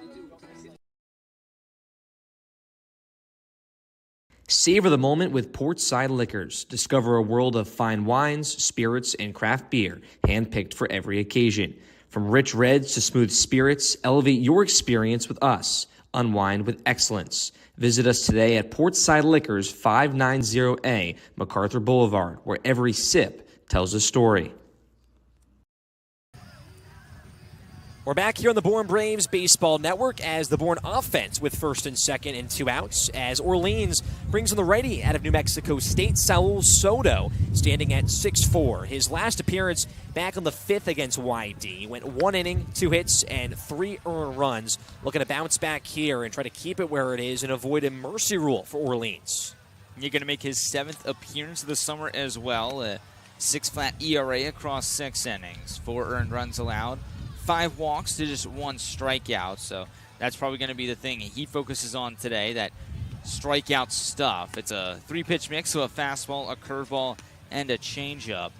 And entering the game with 2 runners on base, you'll have Jackson at second, Houston at first for Clay Grady and 2 away. So Clay Grady comes in here. If both runs were to score in Houston and Jackson, it's a 12-2 game. It's a 10-run lead. If Bourne would be able to blank Orleans in bottom 7, the game would be over. But Clay Grady needs a big swing right here to do that and keep things going in top 7. Saul Soto on the bump wearing number 32. He'll work from the stretch on the right side of the rubber as Clay Grady steps in here. 5th tonight for Clay Grady.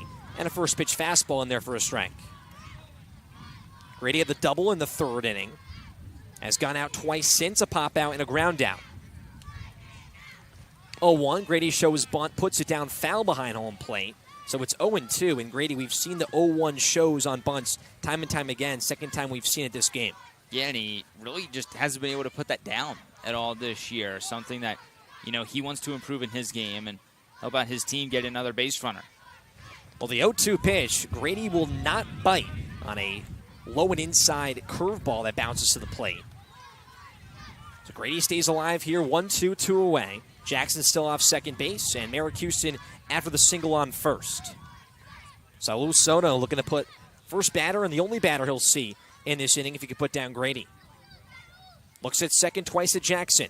1-2 pitch, up and inside. It's 2-2.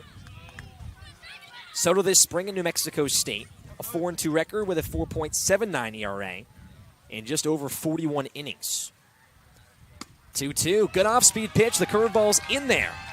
Went to the front door on Grady and puts him down on strikes to end the top half of the 7th inning.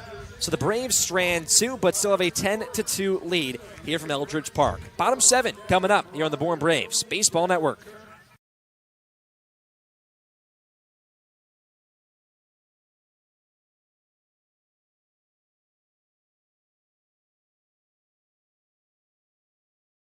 Here at the Mass State Lottery, we're known for our monster wins. But there's no bigger win than the $1 billion we provide each year to support all 351 cities and towns in Massachusetts. In our game, we know that supporting local businesses and helping communities is how we all win. Because at the lottery, we're all playing for the home team. The Mass State Lottery. Welcome to the state of winning.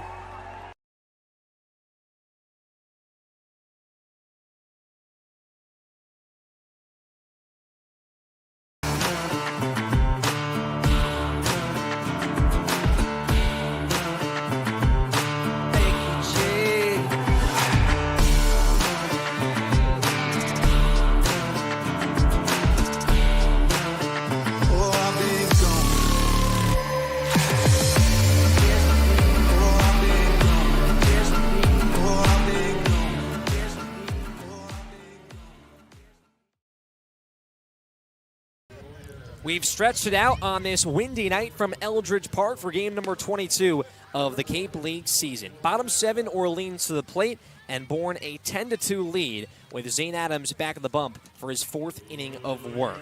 It'll be 7-8-9 for Orleans, Landon Moran, Daniel Bucciero, and Lorenzo Miola here to the plate.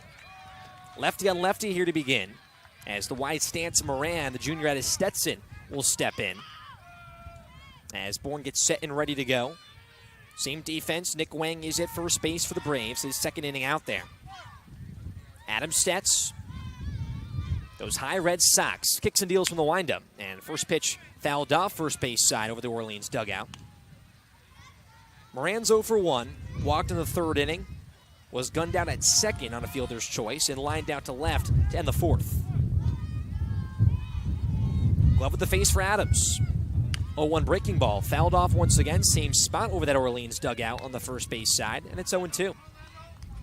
Griffin Hughes warming up for Bourne in the bullpen if this were to be Zane Adams' last inning tonight. 3 strikeouts so far for Adams. Had 2 back in the 6th inning. 0-2 pitch. Fouled off. 3 straight from Moran. This one to the backstop.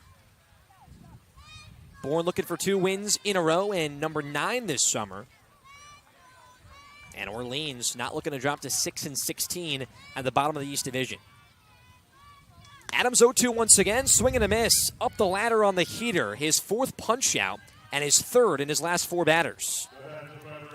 And this is what was missing from Adams in that last appearance on Saturday against the Kettleers. Only had 1 strikeout in those 3 innings. Got hit really hard, gave up 7 hits.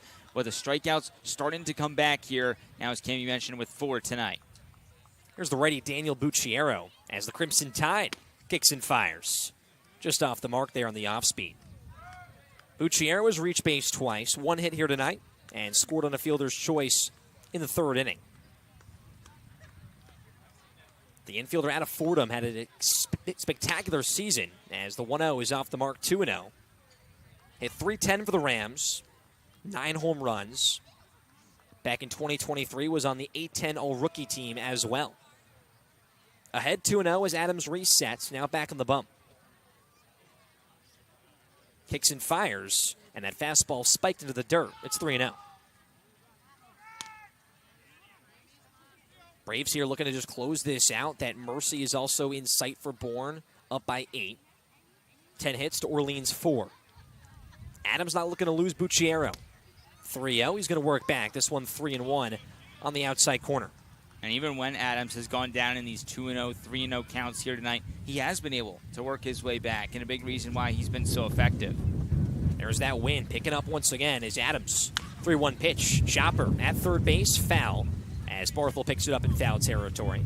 So a full count once again. We saw Adams do that for the first batter in Waxman in the 6th inning. Had him on a strikeout. Looking for punch out number 5. Fans rolling out here from Orleans on this Thursday night. Adams sets, rocks and deals the 3-2 pitch. This one's popped up, first base side, foul territory. Wang over, foul territory, and this one is over the netting. Wang went as far as he could and almost rammed into the pole in the netting as well, as Bucciero here will stay alive. Bucciero hitting .214 this summer, 3 doubles and 2 bombs. Has been the only spark tonight really for Orleans. 3-2, 1 away. Here in bottom 7. Adams the delivery. Popped up on an inside fastball. It's out of play towards the parking lot on the first base side. Really good at bat here from Bucciero. The RBIs for Orleans. It was Hudson Shoop in the top of the order. Shoop, excuse me. Yeah, that RBI double, and Orleans has really been quiet since that 3rd inning. 3-2, Bucciero, a drive to left center field and deep. Back is Jackson, and he's going to make the catch in left center field, and actually a substitution for the Braves. Tristan Becerra is out there in left field. Not with Becerra being the lefty, making that catch in the gap. And that's the 2nd out of the inning. And I believe Isaiah Jackson made the move from left field to center field, so if that spot in the order were to come up again, Chris Stanfield's spot in the order, it would be Becerra hitting for the LSU outfielder. Brings up Lorenzo Miola, the 9th spot in this Orleans order. First pitch, pops it up, first base side. Sailing towards foul territory, Wang over there towards the fence, and this time he'll make the catch with enough room. Back-to-back 1, 2, 3 innings for Zane Adams, and we've been through 7 here from Eldridge Park. Bourne in front of Orleans, 10-2. You're listening to the Bourne Braves Baseball Network.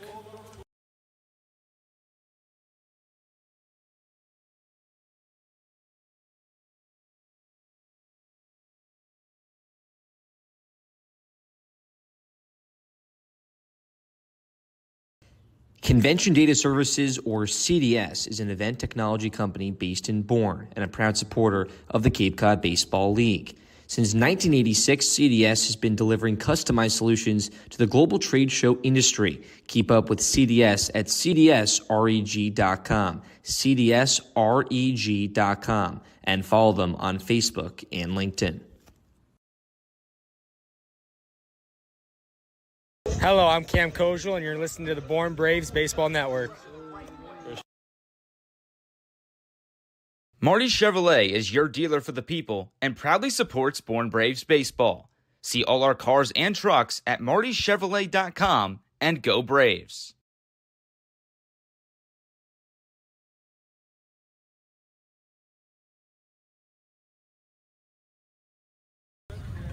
Top of the 8th inning here from Eldridge Park, and the perfect time to check some scores around the Cape League. This was a 6:30 start, so a lot has happened here on the Cape, Adam. Well, starting off, Falmouth shockingly up on Wareham 5-1 in the bottom of the 8th inning.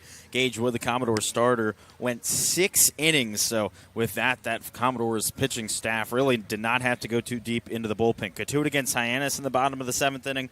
Harbor Hawks lead 9-4. Anthony Silva with 4 RBIs. Chatham leads 7-1 over Harwich in the bottom of the 5th inning. The Mariners have just 3 hits so far. And Whitey and Brewster tied at 2. Whitey scored a run in the bottom of the 9th inning before the game got cold due to darkness. And Harwich threatening to lose 7 straight. Here's Ethan Conrad in the box to kick you off here in the top of the 8th inning. Saul Soto on the mound for his first full inning of work, facing one batter in Grady in the 7th. Conrad 2 hits here tonight, 1-0 to him. Fastball in there for a strike makes it 1-1. Conrad singled and scored in the 5th inning, had an RBI ground out in the 3rd, and singled in his first AB here tonight. 1-1 from the windup from Soto, and Conrad swung at a pitch almost like cricket bouncing in front of the plate. It's 1-2. That's probably the worst swing we've seen from Ethan Conrad. That one went about 58 feet instead of the 60 feet 6 inches to the plate. They look to reset here. Soto's 1-2. Conrad laces it fouled on the third baseline. And Conrad not a guy that takes bad swings at all. Only 2 strikeouts this summer. Last AB at a line drive, single 103 miles per hour. Soto's 1-2, and his off-speed cannot get on top of it, almost over the head of Zhao behind the plate. Makes it 2-2 here to the leadoff man. 3-4-5 for the Braves here in top 8. That teal arm sleeve getting Conrad going. 2 hits here tonight, looking for a third. 2-2, and he stays alive on an elevated heater, fouling it back. But as Adam said, Falmouth a strong lead here tonight. And Bourne and them battling for that 4th place spot. Right now the Braves a 1.5 lead as Soto 2-2 in the dirt. Conrad works it full. And just quick with that Brewster YD game, that's the first tie in the East Division this year. The previous 2 ties around the Cape have been with Bourne in the West. Soto rocks and deals 3-2 outside. Conrad flips the bat all the way to the third base dugout as Nick Wang will step in with nobody out. But Bourne with 2 ties this summer. Hyannis and Wareham also with a tie, facing off against Bourne. And YD crawling back at home as that game was also called to darkness. The lights not at YD, Brewster, or Katuitt of those 3 fields. Here's the righty Nick Wang out of BC. Soto from the stretch. First pitch fastball at the kneecaps. Wang's 0 for 1. Came in the 6th inning, struck out swinging, replacing Braden Holcomb at first base. Conrad not being held on, not going, as Wang skies one deep to right field. Back at the wall, Waxman looks up. It's off the base of the wall. Conrad to third base. He's going to get the stop sign, and Nick Wang into second.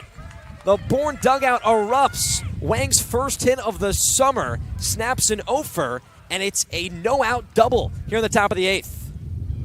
Everything going right for Bourne tonight at the plate. And Nick Wang, who had 24 extra base hits this spring with Boston College, finally gets a first hit here on the board with the Bravos. In his 9th at-bat, finally able to cook something up. And now Tristan Becerra a chance to get Bourne those 2 more runs that we talked about to make themselves eligible for that Mercy Rule win. Replacing Chris Stanfield, but he'll play left field and Jackson into center. Second game here for Becerra in his 2nd day on the Cape. First pitch to the lefty is low and inside. Becerra went 2 for 5 against Brewster after some late changes after the game gave him that 2nd hit. Also 2 strikeouts. The Clemson Tiger looking for the 10-run lead. 1-0 in there at the knees. It's 1-1. And that one in question was an initial error by Caden Kent. It was a really hard hit ball, a 1-hop to Kent, the shortstop, but changed after the fact to a hit, and Becerra with a multi-hit game in his first on the Cape. The lefty waves the bat twice as Soto a long look in from the first base side of the rubber. The righty, the high leg kick, the pitch. Fastball is up and out. Conrad off third base, Wang off second. Wang got everybody going. Nobody out here in top 8, and a 10-2 Braves lead. Tristan Becerra steps back in. Soto looks at second base at Wang. 2-1, low and outside, a 3-1 count. Blake Barthel on deck for the Bravos. Talk about those mercies. Definitely a possibility here for Bourne. A single could give them a 10-run lead. Orleans would still have a chance in the bottom half of this 8th inning. Soto, glove with the belt, the pitch. Becerra, ground ball right side. Picked up at second base from Shoup, throws to first. It's in time, but Conrad will score on the RBI ground out, so it's an 11-2 game, a 9-run ball game, and Wang heads to third. He's 90 feet away with 1 down. Late in this game, trying to just get those 2 more runs, get the insurance, you could call it, get to that 12th run, get yourself up by double digits, and all you need to do is a job. We saw it with Conrad in that 3rd inning, and Becerra follows suit with the RBI 4-3 here for the first out in the 8th. Infield fully in for Orleans. Blake Barthel, first pitch is outside. He looks at it. For Barthel tonight, has an RBI single back in the 5th inning. Popped out in his last AB. Can give Bourne a 10-run lead here with a fly ball or a single. 1-0. Down Main Street, it's 1-1. Rising junior out of Coastal Carolina. Has made an error tonight, but helped himself out with the RBI single a few innings back. Soto kicks and fires. 1-1 is outside once again. That's where he's missing on the heater. Wang off third base as the Braves towering here tonight on the offensive side. 11 runs for 11 hits. 2-1. Breaking ball loops in for a strike at the letters. It's 2-2. Soto just comes into a spot where nothing going right for Orleans and looking to just keep it where it is. 2-2 with 1 down. Pitch to Barthel, way outside. Zhao has to roll over to his left and just make the catch for Wang not to score. Davis Gillespie waits on deck here with 1 down. 3-2 with 1 away. Soto shakes off 2 signs from Zhao. Agrees with the 3rd. Pitch to Barthel. Line drive, left field. It's a base hit. Wang will score, rolls into the gap. Barthel a big turn. He'll stay at first base. But his 2nd RBI tonight, his 2nd hit. And the Braves a 10-run lead here in the top of the 8th. It's 12-2. And it's good to see Barthel getting things going again at the plate. It's been a rough couple of games for him. 0 for 3 with 2 strikeouts on Monday at YD. Doesn't play yesterday. Didn't get a hit in that game on Sunday either. So now a couple of hard hit balls. The hardest hit ball he's probably hit all summer right there. And now a 10-run lead for the Bravos. Here's the righty at a Southern Miss, Davis Gillespie. First pitch, way up top. Gillespie ducks out of the way. Does not have a hit tonight as Gillespie. Was hit by a pitch in the 6th inning. But this Braves lineup, you look top to bottom, there's been hits all around. And Gillespie looking to join that hit party. 1-1 is up and in. Hits 1 through 4. 1 through 5 with Stanfield as well. And then Barthel with 2 hits. Gillespie and Guzman are the only players with hits not tonight. And Wang and Becerra came to the game doing their job. 2-0. And Gillespie grounds it foul first base side. But Gillespie hitting above 300 coming into this game. We talked about what he did early on in and out of the outfield spot and has really found his home and a reliant bat for the Braves. Barthel off first, 2-1 pitch, way outside, almost to the backstop, and it's 3-1. Braves play at home tomorrow night in a big game against Hyannis and what they were able to do tonight. Strong battle against the Kettleers where the Harbor Hawks on top. 3-1, just in the zone of the outer half. It's full. We talked about it earlier, but a big stretch here for Bourne. Orleans tonight, Hyannis tomorrow, Falmouth on Saturday, and then Katuitt on Sunday to close out the weekend. 3-2, inner half. Gillespie dances out of the way, and it's a walk. So he heads to first base. It's 1st and 2nd. Isaiah Jackson in the box, and Kelly Nicholson will go to the bullpen here in the top of the 8th inning. as Orleans just looking to stop it at a 10-run game and try to keep it alive in bottom 8 and not be mercied on this Thursday night. Pitching change, we'll take a short break and be right back here on the Bourne Braves Baseball Network.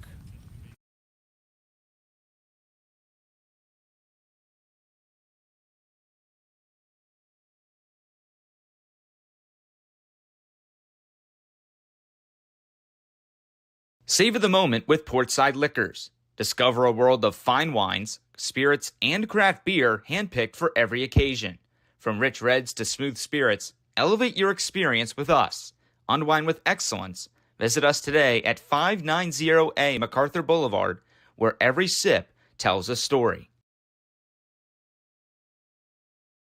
Hi, I'm Adonis Guzman, and you're listening to the Bourne Braves Baseball Network. Keystone Place at Buzzards Bay is Bourne's premier senior living community, conveniently located adjacent to the Cape Cod Canal. Visit us today at Keystone Place at buzzardsbay.com.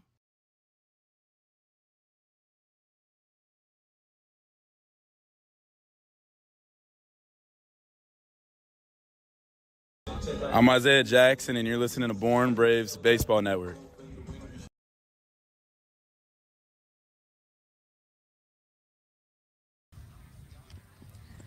The righty out of Stetson and Brendan Walker here on the bump for Orleans as we're in the top of the 8th inning, and a Bravos 12-2 lead. A chance to mercy Orleans here on the road on this Thursday night. Alongside Nathan Schwartz, Cam Manna with you, and Walker takes the bump here in a situation where Orleans is just begging for a stop and just to keep it where it is. Yeah, they just got to get 2 more outs here. You have a fighting chance, only down by 10 runs, to just get 1 and keep the game alive.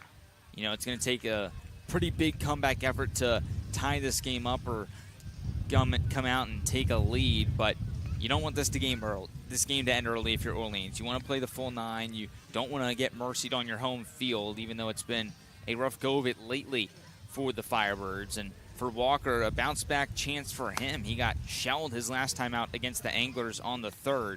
1 inning, 4 hits, 5 runs, 4 of them being earned. Walked 2, struck out 3. His ERA on the season just south of 20. So just trying to get 2 outs here and give his offense a chance to get 1 in the bottom of the 8th. And Orleans came in 2-2 in their last 4 games, playing some of their best baseball overall. A 7-4 win last night over Harwich for their best offensive performance of the summer. But here, the wheels fell off for the Firebirds, going all the way back to that huge spot for the Braves, a 6th spot in the 5th inning. Isaiah Jackson steps in here, first batter that Walker will see with 1st and 2nd and 1 down. Barthel off second base and Gillespie off first. Walker from the stretch. First pitch to Jackson. In there for a strike. We saw Jackson 3 straight ABs reaching base. The 2 RBI double back in the 5th inning. Has a chance to keep his night going and turning on against Orleans. 0-1. Jackson, a ground ball right side off the glove of Gervich. Picks it up, throws to first. Walker is there. A 3-1 putout on the athleticism for Gervich to stay in front, going to both knees. Walker on the cover for out number 2 as the Braves now with 2nd and 3rd. Yeah, athletic. That's the word to describe it right there. And a great job by Walker to be aware enough to go over and cover the first base bag. We talk about PFPs a whole lot here on the broadcast. That one a little bit unorthodox, but a great play by Gervich over at first. Pitchers are athletes, too. Adonis Guzman in the box here. The Braves, a 10-run lead. And Guzman fouls the first pitch back off the green padding behind home plate. Barthel still off third base and Gillespie on second. So Bourne that 10-run lead, that's enough to have the mercy if Orleans can't score in bottom 8. But what insurance would do here for the Braves to end this thing early. 0-1, Guzman fouls it into the glove of Zhao. It's 0-2. Guzman's still the only hitter here tonight that started to not have a hitter reach base. 0 for 4. Can change that right here. Walker sets. 0-2. Way outside. 91 on that fastball pounding in from Walker. Late night here, fully dark from Eldridge Park on a windy one on this Thursday night. Walker's 1-2, bounces to the plate. Zhao blocks it, keeps it in front, and stops Barthel from trotting in to score. 12 hits for Bourne on the 16 that they were able to have last night in the win over Brewster. Just dominance here, the best two-game stretch offensively the Braves have had all summer by a mile. 2-2, 2 down. Guzman fouls off the pitch, first base side, and out of play.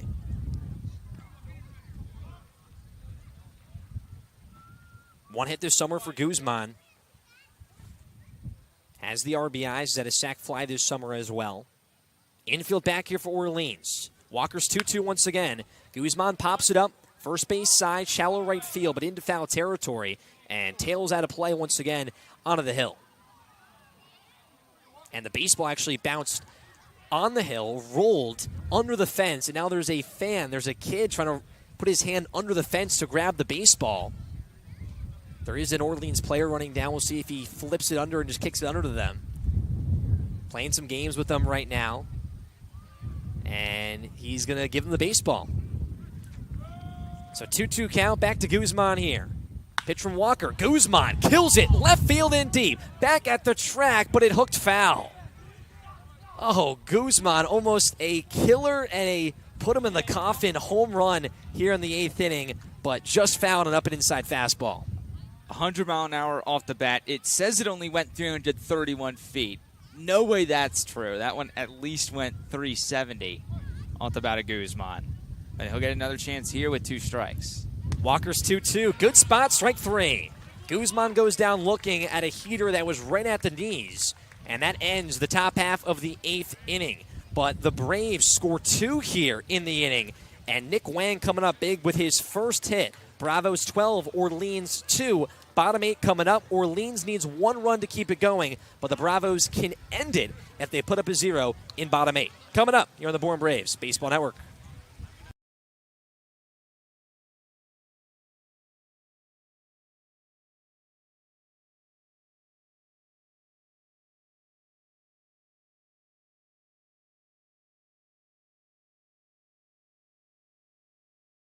Convention Data Services, or CDS, is an events technology company based in Bourne and a proud supporter of Cape Cod baseball.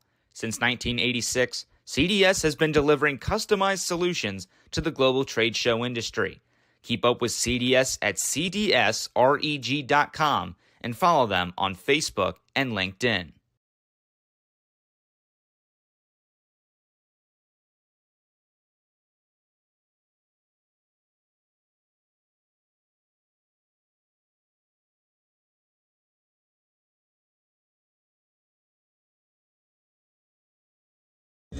I'm Chris Stanfield, and you're listening to the Bourne Braves Baseball Network.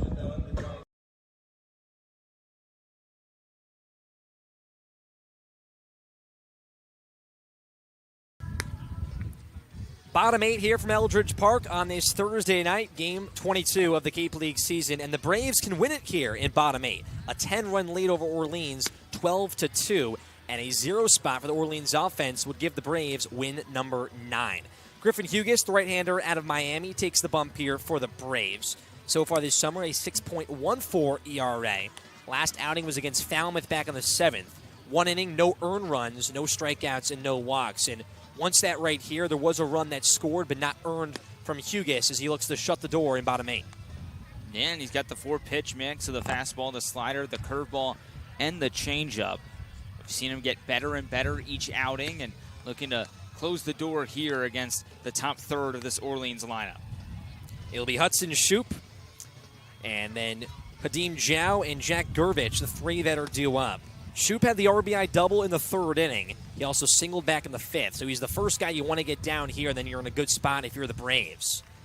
Hughes finishing up the spring in his sophomore season at Cincinnati. 13 games, 2 saves on 33 innings. And looks to give it here to the Braves and taking his talents to the U this fall. Shoup, the lefty, steps in, cleans the dirt off his cleats, as the Braves looking for 3 outs here and the win in their first Mercy victory of the summer.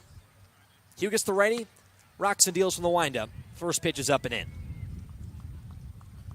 That hard fastball from Hughes and works so quickly on the bump.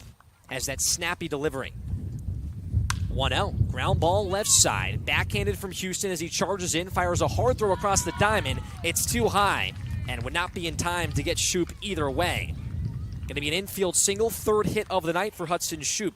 And gets on base here for Orleans. He's the run to keep it going to make it a 9-run game. And that's his third hit, 3 for 5 now tonight, or 4, excuse me, for Hudson Shoup. He's got over half of the hits so far for the Firebirds. Hadim Zhao steps in, the catcher here tonight, and the righty. Bourne middle infield will pinch here with Clay Grady and Houston for the double play. Hugas from the stretch. Long look in, high leg kick. First pitch to Zhao is a hack and a miss. Out in front and losing that top hand on the bat. Zhao reached in the third inning on an E5. Struck out back in the fifth. Two-step lead for Shoup off first base. Wang holds him on. 0-1. Fastball in there for a strike on the low and inside corner. It's 0-2. 91 miles per hour there from Hugas. Bourne looking to separate themselves from Falmouth once again and keep their distance in fourth place. Hugas 0-2. Would have been a 3-pitch strikeout, just missed on the outer half. Back to the fastball.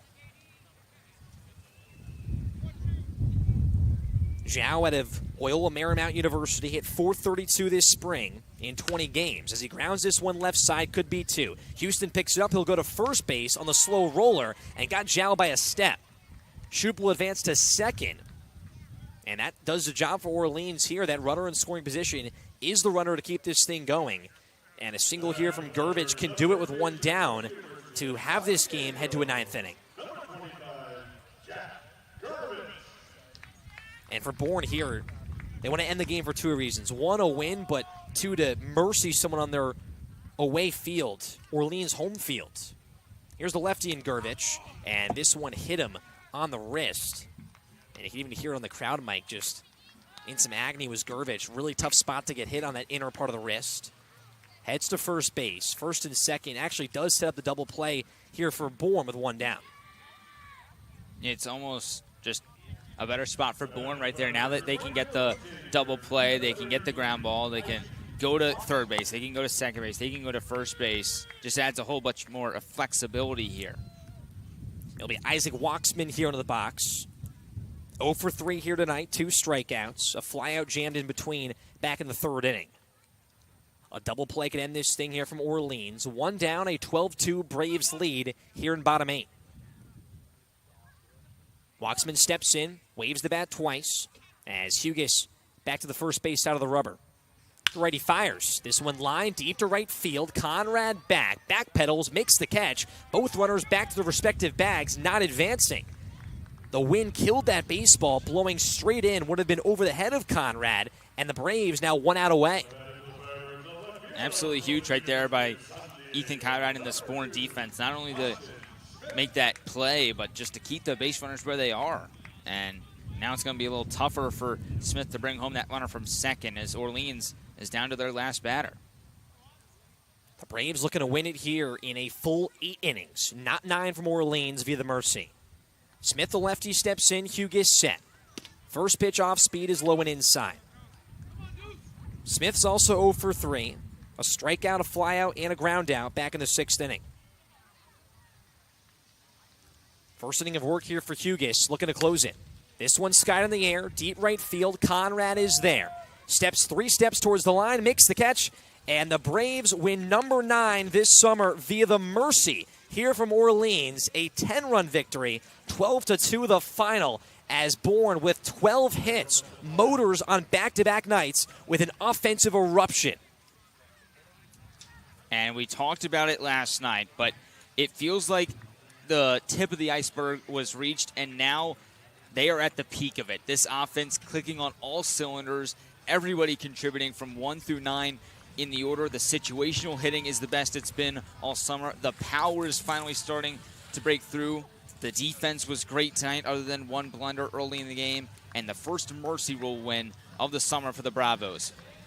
Well, the Braves last night with 16 hits. Here tonight, the Bourne Braves have 12 on back-to-back wins in the East Division on the road, 9-11-2. But Nathan, we'll talk about tomorrow at home, Hyannis, Redshirt Friday. A crucial game for Bourne, looking for their first 3-game streaker of the summer. And you can get up to double-digit wins tomorrow in 10, and we keep talking about it. But as Bourne and Falmouth continue to fight it out for who's going to be 4th place it's going to be crucial to just continue to control what you can control. Just keep winning ball games, and even tomorrow it would benefit you to win. You also get a leg up on Hyannis, who sits ahead of you in the standings. You can inch your way even closer to third place in the West. A win tomorrow sends Bourne a game below 500, a 6 p.m. first pitch at Dorn Park. But we'll say our goodbyes here tonight for our producer, Jeremy Gay, battling here in the tent with all the mist. My broadcast partner, Nathan Schwartz, Adam Gotkin on the field. I'm Cam Manna saying thanks so much for joining us. The Braves, their first Mercy Rule win of the summer,